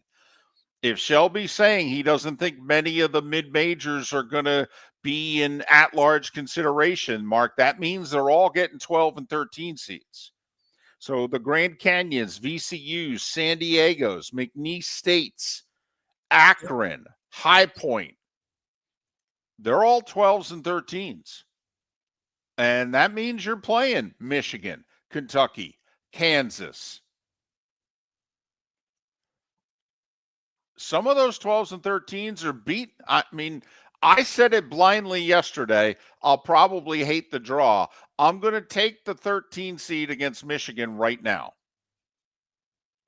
in the first round. I'm taking the 13 seed and a 4-13 against Michigan right now. Yeah, and I'll tell you what, in the 3-14 game, unless Iowa State gets healthy, start looking at who the Cyclones are playing in the first round as well, because they're not healthy right now. You catch a team that can maybe shoot some threes, could put them on the ropes early. That would be another team that I would be looking at for perhaps an early exit, mainly because of the injuries they've suffered in the past few weeks. Miller and Moulton getting knee-deep in the brackets. Thanks for listening. American Paint Supplies, for nearly 30 years, is your one-stop shop for all your coating needs. If you are a designer, a contractor, a professional painter, or a weekend warrior, American Paint Supplies is the place where experts go to get expert solutions. At 6100 Shirley Street in Naples off of Pine Ridge, American Paint Supplies delivers the best solutions with the best products with the best support. Meet Gene and his team today at American Paint Supplies. Call 239-566-2700. That's 566-2700 or online at AmericanPaintSupplies.net. Wine glasses never fall over until you get a brand new rug. Oh, no. Ketchup bottles act normal till you're wearing a new shirt. Oh, you kidding me? And rocks slide peacefully on the road till the day you get a brand new windshield. Then they fly up off the road and attack without mercy. That's why new windshields from Glass Doctor come with our windshield protection plan. Unlimited repairs and one replacement for 12 months. Don't just fix it, protect it. Glass Doctor. A neighborly company. Basketball's heating up the hardwood. What a great time to stop in at the Floor Meisters and look at their hardwood. A large selection to choose from, including Mirage hardwood flooring. Floor Meisters has a look and style you want. Mirage wood is grown and made in Canada from the finest quality wood flooring you'll find. And while you're in, ask to see the Petite Enfant collection. 5 custom colors made only for the Floor Meisters. So good it has a 35-year warranty. Floor Meisters, 6281 Naples Boulevard, next to Costco, or floormeisters.com. The Cape Coral Police Department is growing. They are currently looking for police officers and are offering a $10,000 signing bonus to newly hired officers. If you desire a career in law enforcement, or if you are already in law enforcement and thinking about making a move to a better agency, think Cape Coral Police Department. If you're looking for a police department that is committed to excellence, that invests in the highest level of training, state-of-the-art equipment, and some of the highest compensation in all of Southwest Florida, then the Cape Coral Police Department is for you. Visit capecops.com. That's capecops.com. This is Miller and Moulton.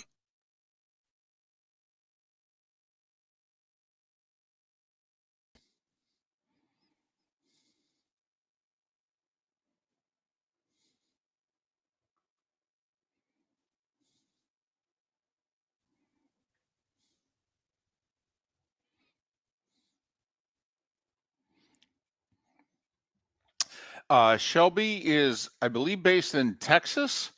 Also, 5 years ago, Shelby had a major stroke. It took him about a year to be able to start doing interviews again. So that's the best Shelby has sounded in a while, to be honest. So he's been through a lot. Good man. Worked hard to have a career. Up until very recently, like last year or so, he did the bracketology for the Gannett newspaper chain.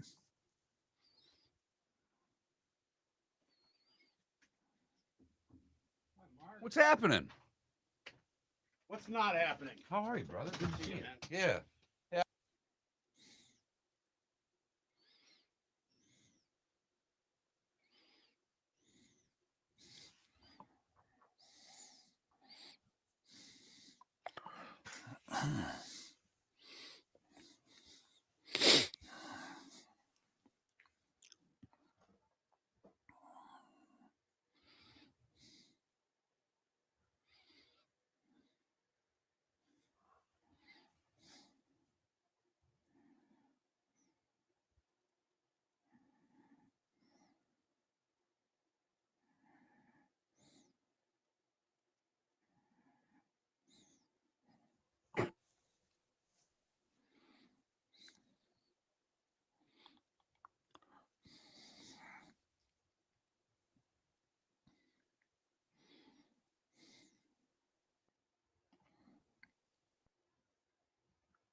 Actually, Mark's really happy to see Rick.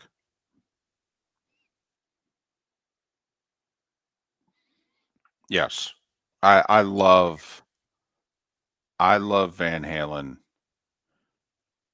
And I was fine with the first Sammy album. Okay. I know, he did the whole, change their sound, did Eddie, but I was fine with Van Halen. Probably even the first couple of Sammy albums. But, I loved their early stuff. Golly.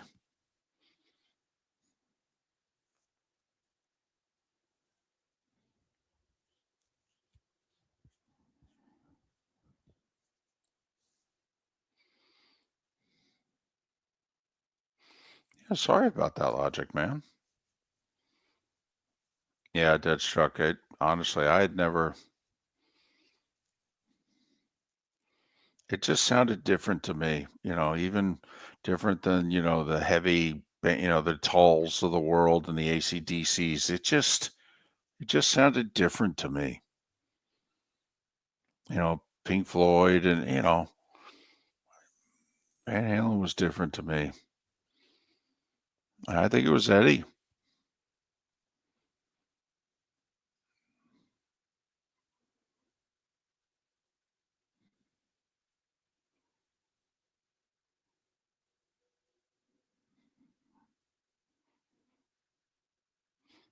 A buddy of mine played some early Van Halen for his son, who's a guitar player, and he was like, "What is that?" Dad just started smiling, and the son was just rapt.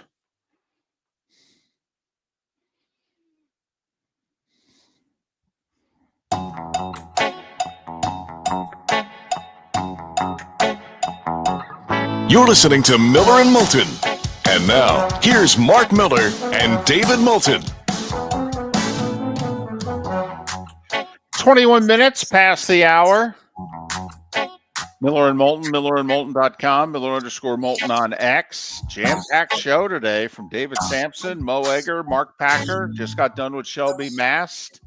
You miss any part of the show, you'll likely hear it. Millerandmoulton.com to be posted soon. All our guests join us on the American Paint Supplies Hotline, your one-stop shop for all your coating needs. So is our buddy Rick Church in the studio there? He's in the studio. We're training, David. You know, when I start training, things are really about to blow up in here. And he's probably looking at you going, training? I've been stuck in this room for over 15 years. What the heck are you showing me that I don't already know? Like I said early in the show today, you and Rick are similar in this regard. When it comes to audio technology, right? Rick Church is an expert. He's been doing this his whole life. He's been in the radio business for 100 years. I do not worry about Rick when it comes to that. When I add the video element, and now we're talking about, the different technology we use to stream this show, it adds a couple of wrenches to the equation, and that's where I worry. That's why I'm going to come in and get you guys set up on Thursday and Friday, and then by the time Friday comes, Rick will be throwing me out by 5:45. Right. Well, tell Rick, not only is he going to have to produce the show and occasionally co-host it, he's going to be our Twins guest, our Twins spring training guest. I'll make sure that he's ready for some Twins talk, a little Vikings free agency, right? And hell, even the T-Wolves. Speaking of the Vikings, the word is they are not going to tag Darnold by 4:00 today. Do you think they're making a mistake? If you were the Vikings, would you bring Sam Darnold back? I would. I would franchise him for 1 year because they have a rookie quarterback who's never played. And while, Bo Nix exceeded expectations in year one, Daniels far exceeded expectations in year one. Caleb Williams didn't. And Drake May was nice. Did a nice job. Okay. Yeah, it was okay. Yeah, But it took him a while to get going. By the end of the year, you looked at Drake May and said, hey, I think New England may have themselves a quarterback. Oh, I don't know if we felt that way mid-September. We weren't sure. Well, we do have to say it again. We hate the Patriots roster, and we hate it more on the offensive skill position side than we do on most of the rest of their roster, which, once again, we hate.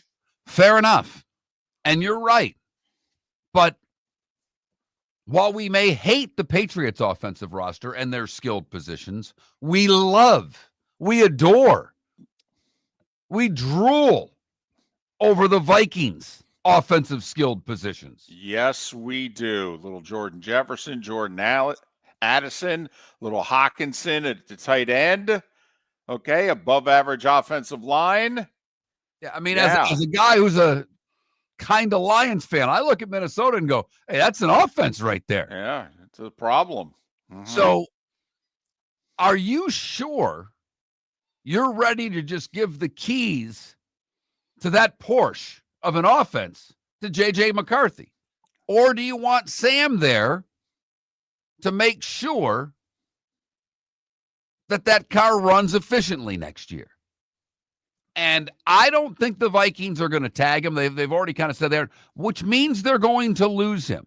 They're not going to get him on the short-term deal that they want. Not with the lack of quarterbacks that are out there in the league. Not with the number of teams that need a QB.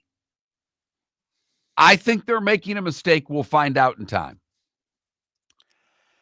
If they tag Darnold, it's $41 million. J.J. McCarthy's cap hit this coming season is just under $5 million. So they'd be paying $45 million for their quarterback room. Yeah, 46, yeah. I mean, that's efficient. But they'd also save $36 million. Can do a lot with $36 million if you let Darnold go and you don't spend it on him.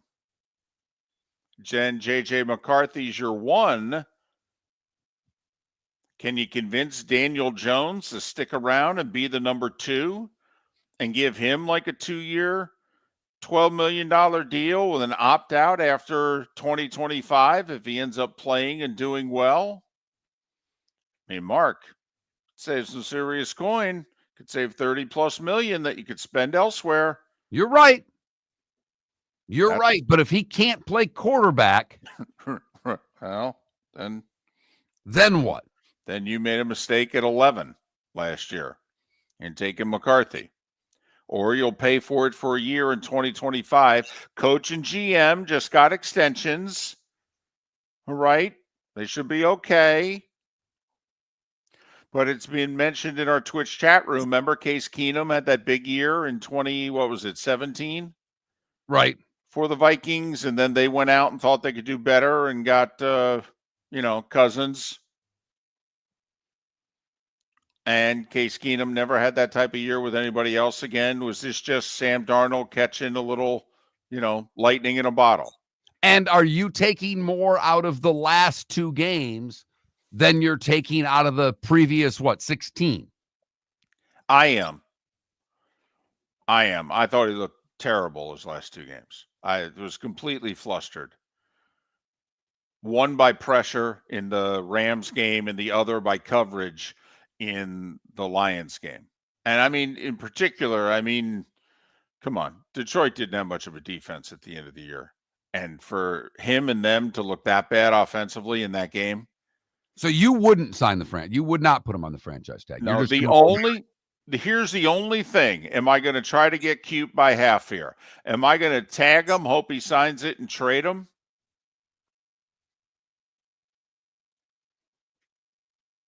Am I going to try to get something for him by tagging him? Also, by the way, he's got to sign the tag. If he hesitates, I mean, Sam, please sign the contract because we're trying to trade you. He's like, well, no. What if I don't like where you're going to trade me? What if I've already got teams that have, we've illegally tampered and they've illegally tampered back, and I know what I can get out there. So the Vikings are not expected to put the tag on Darnold today. Which team, by the way, are you general manager of that you're going to give Darnold the 180 Kirk Cousins contract? Raiders? Giants? Titans? Cleveland? Do you think that's the minimum you can get him for? Well, I think you got to pay him at least 41 a year. I do. Now, I think you might be able to get it for 3 years, 2 guaranteed, but I think you've got to give him the tag number. I'd be surprised if he can't get the tag number. Yeah, and I wouldn't be giving him 4 years. I'd be giving him 3, guaranteeing 2. Okay. And David, I don't know. Because you could make a case for all the teams why they need him, but by getting him, what does that do for Vegas? What does that do for Tennessee? What does that do for Pittsburgh? Does that really help push them over the hump? Well, it depends if you think that Sam Darnold has finally figured it out and that this is the beginning of him having 7, 8. I mean, Sam Darnold, I think, is 27.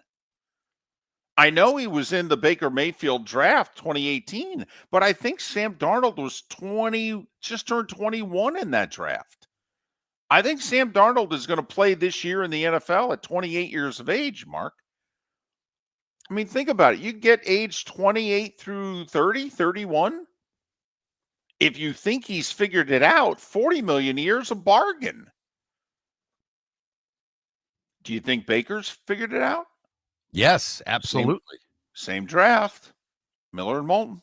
Miller and Moulton are very grateful to you, the listeners, for making us one of the highest rated shows for men, because the working man is one of the toughest demos to reach, and we do. Great sponsors like Floor Meisters, American Paint Supplies, Glass Doctor, Sleep Treatment Direct, Game Day Men's Health and Molly Maid recognize that, and we thank them. And if you own a business and working men are your clientele, the most cost-effective way to reach them is through us. Text Miller and Moulton at 21,000 or directly via X at that Mark Miller or the David For Moulton. over 50 years, the Nolan family has been dedicated to protecting local families. Nolan Family Insurance is a second-generation independent agency that specializes in home, flood, auto, and boat insurance. They take the time needed to explain your coverage options and answer your questions so you can make an informed decision that's right for you. If you're looking for an agency that treats you like family, call 941-639-1122 or go to nolanagency.com. That's 941-639-1122 or nolanagency.com. Whether you're chasing peak performance, reigniting intimacy, or simply want to feel your best, Game Day Men's Health creates customized game plans to optimize your health. Call 239-427-3441 for our Bonita Springs and Naples location to set up your free testosterone test and consultation. Mention Miller Moulton Radio Show for 10% off your service. Find your maximum self with Game Day Men's Health, Bonita Springs and Naples, Florida. Call 239-427-3441 today. Do you have a sleep problem but don't want to wear a CPAP mask? This is Mark Miller for Sleep Treatment Direct. The mask wasn't working for me, and I didn't think I had an alternative. I do. We all do. They have such simple alternatives with greater success than the mask. Visit sleeptreatmentdirect.com. That's sleeptreatmentdirect.com. And if you are like me and your CPAP machine isn't working for you, it's time for a change. Call 239-444-1741. That's 239-444-1741. Sleep Treatment Direct. Sleep safe and sound. This is Miller and Moulton.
Welcome back to Miller and Moulton. Text the guys what's in your mind at 21,000. That's 21000. And now, here's David Moulton.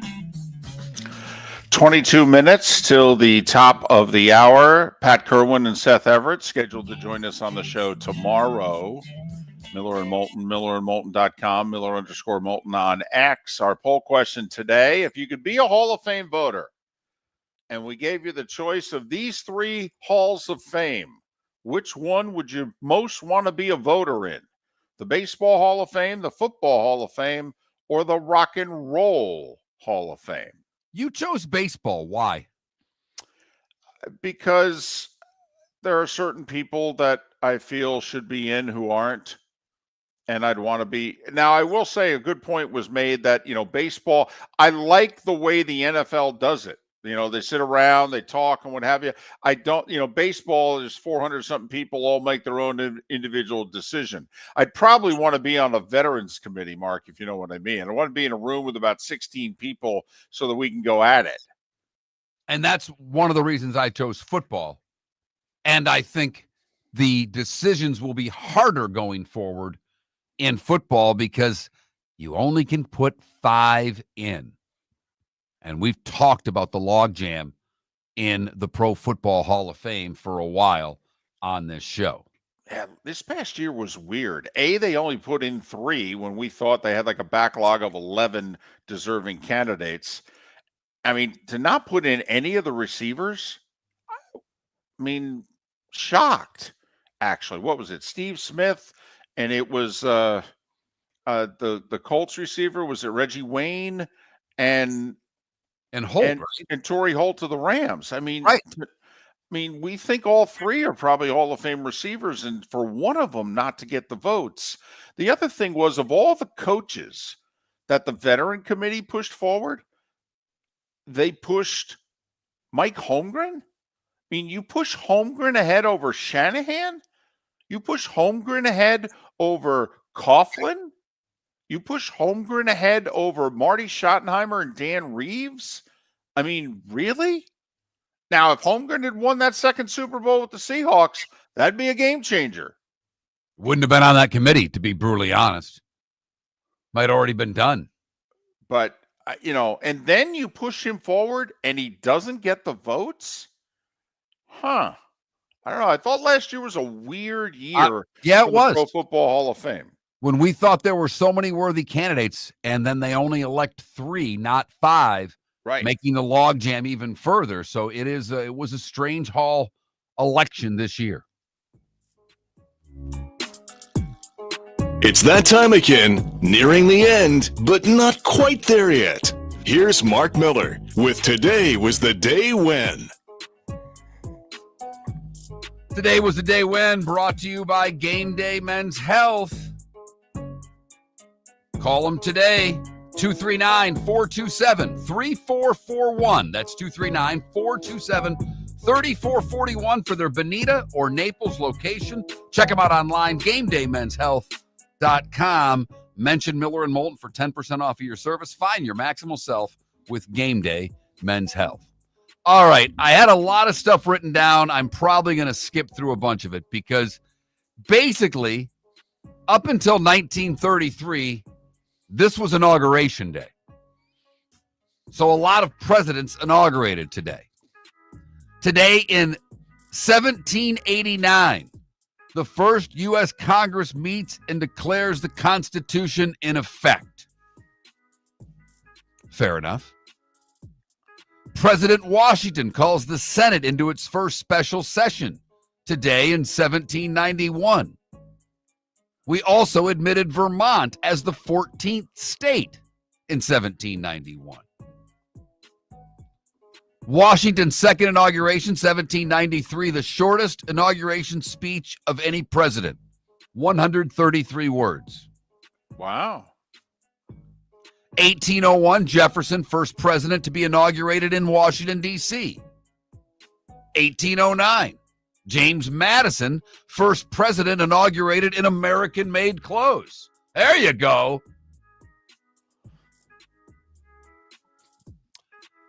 William Henry Harrison had the longest inauguration speech today in 1841, 8,443 words. He also has arguably the longest name. Exactly. 1924, the song Happy Birthday to You is published. Did it really need to be? 1927, Ruth becomes the highest paid player in Major League Baseball history. He signed a 3-year contract at $70,000 per. Was that the contract that he signed in which they said, "Sir, you make more than the president"? And he said, "I had a better year." Better year, right. FDR is inaugurated as our 32nd president today in 1933. In his inaugural address, he stated that the only thing we have to fear is fear itself. He didn't state he'd be a one-term president, though, right? He left it open to just have the job until he died. Wonder if we'll ever see something like that again.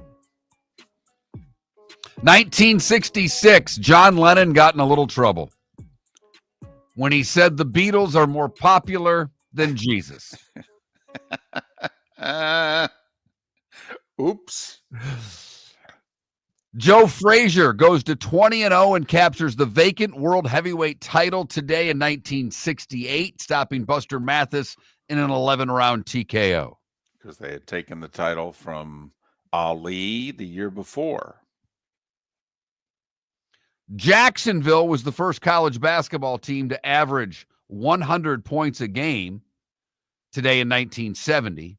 And Loyola Marymount star Hank Gathers collapsed and died today in 1990.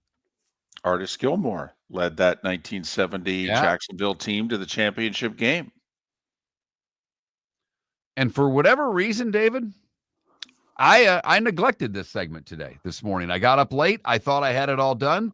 And now that I'm looking, I did not put down any of the birthdays today. Huh. So I failed. Okay. I'm quickly checking, and I don't see any really big birthdays out there. So what else did I miss? Martha Stewart released from prison 20 years ago today. Can you believe it's been that long? Also, 31 years ago today, we lost John Candy. Wow. How many lines from what movie do we all want to go around quoting today from John Candy? Buck melanoma, nice to meet you. That's exactly what was in my head. Golly, that's funny. That, and I swallowed a lot of aggression along with a lot of peace.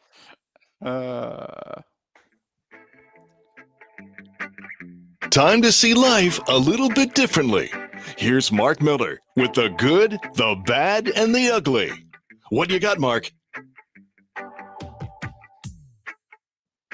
For the good today, we go to Ohio, where a police officer saved a woman trapped in lake waters, and the whole rescue was caught on video. She was a passenger in a car that drove onto the ice and fell into a lake. Neighbors heard screams. Officers rushed to the scene where they found the 63-year-old woman unable to escape the icy water. The officer helps get her out. He took a canoe, paddled about 50 feet to reach the woman, who was in an area that was 10 feet deep, reached out, grabbed her hand, could not pull her into the canoe, but was able to reassure her, get her to the side of the canoe, and pull her to shore. Great job by him. For the bad, we go to Lee County, where this is the second time we've talked about this week, where officers on Saturday were able to take down more street racers. Kristen Medina, Dennis Marl, Joshua Kugel, and Gabriel Berger were all arrested for street racing on 41. They were clocked at doing 90 miles an hour in the 50-mile-an-hour zone, all leaving a light, then finally pulled over by Lee County Sheriff's Office. Finally, the ugly. We go to Denver, Colorado, where thieves nabbed a pair of high-priced bulldogs in a scheme in a Colorado pet store. 3 men walked into the pet store, walking around asking questions about particular dogs when one of the men fell down faking a seizure. When store employees went to assist him, the other men lifted the cage up and took 2 dogs and began running out of the mall. The dogs, which sell for $4,300 a piece, the 2 men, while trying to get out, one was tackled by a store employee, but he managed to get away from the tackle and take the dogs out. They got into a gold Escalade and took off with no license plates. The man who faked the seizure was arrested. He has not turned in his accomplices as of yet. And that is the good, the bad, and the ugly. Unfortunately, the sponsorless good, bad, and ugly. Hint, hint, sponsor 21,000. And you can be a part of the show and be the sponsor for the good, the bad, and the ugly. 10 hockey games tonight. 10. Lightning against hot Columbus in Tampa. Big game for both. Probably a little bigger for Columbus, although they are the first wild card right now in the East. They've got a 2-point cushion on a whole bunch of teams in the wild card race. Bruins in action tonight. They're 2 points out of a wild card. Your Wings in a big game. They're holding down the final wild card spot. They're tied with the Rangers, or 1-point lead against a couple other teams. This is a game in hand on the Rangers, but it's home against Carolina. Yeah, Carolina's a huge favorite, -175. Flyers and Flames in action in Philly. Big game for both. Flyers 4 points out of a playoff spot. Calgary tied for the final playoff spot in the West. So you got the idea. I believe we have no hockey nationally televised tonight, though. Really? Yeah, I think it's an ESPN Plus night is what I see. Okay. All right. Well, we have 9 NBA games. This is, I believe, the TNT doubleheader night. Warriors and Knicks at 7:30. How about this one at 10 o'clock? Clippers and Suns. Phoenix is a disaster. You know, I saw a question. We don't do a lot of NBA, but I thought it was a very fair question. Who's a bigger disaster this year? The Suns or the Sixers? And I'll say Suns, because they're going to blow that thing up. The Sixers are just going to hope the big fella can get healthy, and they'll try it again next year. No, I'm with you. One, at least you can point to injuries as to why it was bad. The other is just bad. Yes. Here's my thing. Name me the franchise that's going to retire Durant's number. I mean, he's a clear Hall of Famer. I mean, he's one of the 3, for his size, he's one of the 3 greatest shooters in the history of the sport. I mean, is Oklahoma City going to do it? He played what? No. Really? I mean, it's not going to be the Warriors. No, I understand it, but you really think Oklahoma City's going to retire his jersey? Well, I'm just saying he played 3 years in Golden State, even though they went to the finals all 3 years and won twice. And he was finals MVP twice. But do you think 3 years gets you a jersey retirement? No. Okay, they're not going to do it in Brooklyn. They ain't going to do it in Phoenix. Think they're going to do it in his next stop when he's 37? No.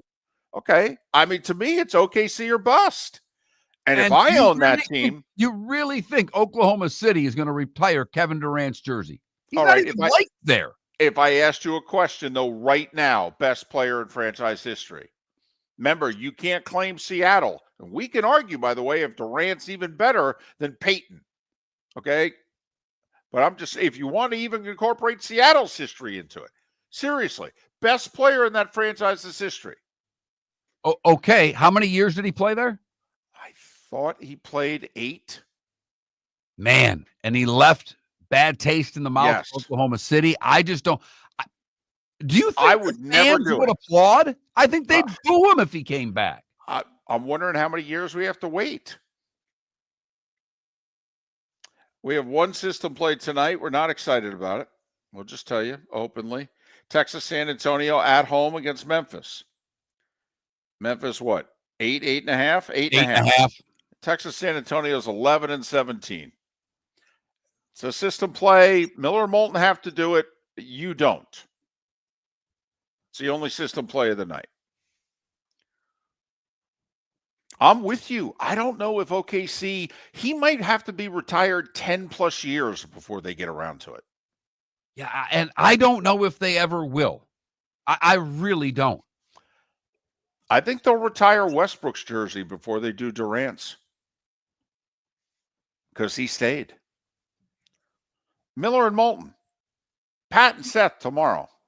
Miller and Moulton are very grateful to you, the listeners, for making us one of the highest rated shows for men, because the working man is one of the toughest demos to reach, and we do. Great sponsors like Floor Meisters, American Paint Supplies, Glass Doctor, Sleep Treatment Direct, Game Day Men's Health, and Molly Maid recognize that, and we thank them. And if you own a business and working men are your clientele, the most cost-effective way to reach them is through us. Text Miller and Moulton at 21,000 or directly via X at that Mark Miller or the David Moulton. American Paint Supplies, for nearly 30 years, is your one-stop shop for all your coating needs. If you are a designer, a contractor, a professional painter, or a weekend warrior, American Paint Supplies is the place where experts go to get expert solutions. At 6100 Shirley Street in Naples off of Pine Ridge, American Paint Supplies delivers the best solutions with the best products with the best support. Meet Gene and his team today at American Paint Supplies. Call 239-566-2700. That's 566-2700 or online at AmericanPaintSupplies.net. Basketball's heating up the hardwood. What a great time to stop in at the Floor Meisters and look at their hardwood. A large selection to choose from, including Mirage hardwood flooring. Floor Meisters has a look and style you want. Mirage wood is grown and made in Canada from the finest quality wood flooring you'll find. And while you're in, ask to see the Petite Enfant collection. 5 custom colors made only for the Floor Meisters. So good it has a 35-year warranty. Floor Meisters, 6281 Naples Boulevard, next to Costco, or floormeisters.com. Mark Miller for Molly Maid. Why Molly Maid, you ask? Trust. Moulton was a customer for 15 years. Affordability. Didn't I just say Moulton was a customer for 15 years? Worry-free services. Our professional house cleaners are fully insured and a 24-hour warranty. Call Molly Maids today at 239-774-5839. That's 239-774-5839 or online at mollymaid.com/FTMYERS. That's mollymaid.com/FTMYERS.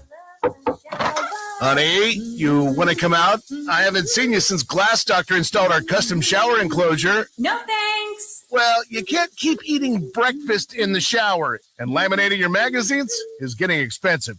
You remember we have guests coming over tonight, right? Oh, I'm sure they'd love to see the shower. It's our neighbors, and I highly doubt they want to be hanging out in our bathroom. The shower is so good, you'll never want to leave. Visit glassdoctor.com today and schedule an appointment You online. have a sleep problem but don't want to wear a CPAP mask? This is Mark Miller for Sleep Treatment Direct. The mask wasn't working for me, and I didn't think I had an alternative. I do. We all do. They have such simple alternatives with greater success than the mask. Visit sleeptreatmentdirect.com. That's sleeptreatmentdirect.com. And if you are like me and your CPAP machine isn't working for you, it's time for a change. Call 239-444-1741. That's 239-444-1741. Sleep Treatment Direct. Sleep safe and sound. This is Miller and Moulton.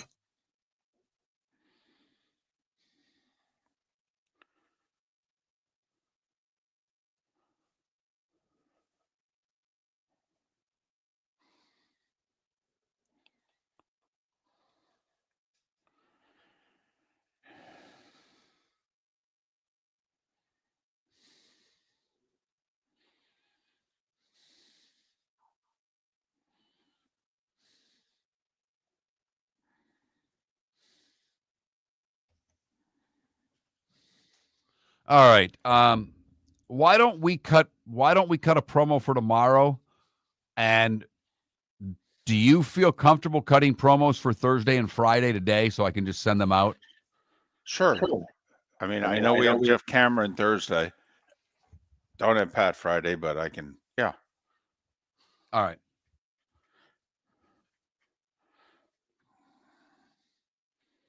We are rolling. Coming up Wednesday on Miller and Moulton. Seth Everett stops by for his weekly visit. And Pat Kerwin on a hump day? It's Miller and Moulton, Wednesday, 6 a.m.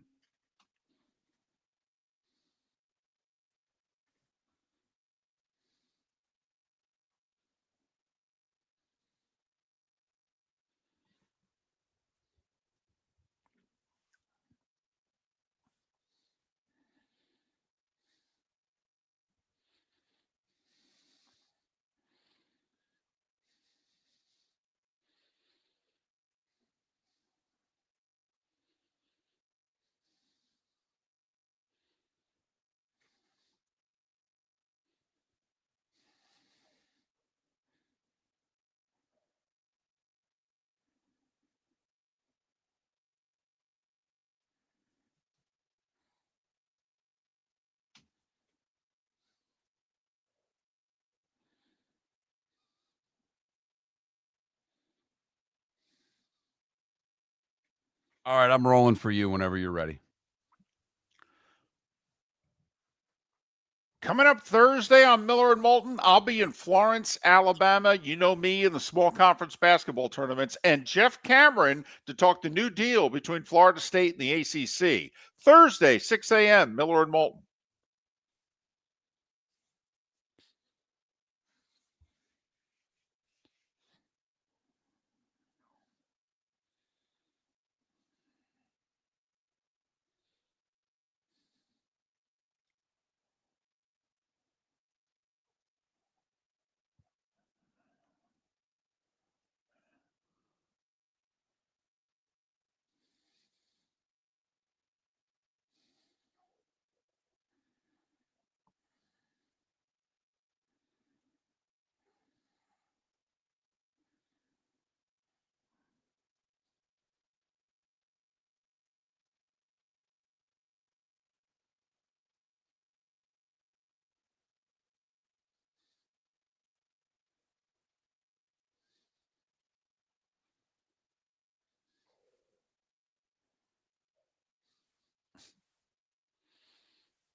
No, you wouldn't, guys. You'd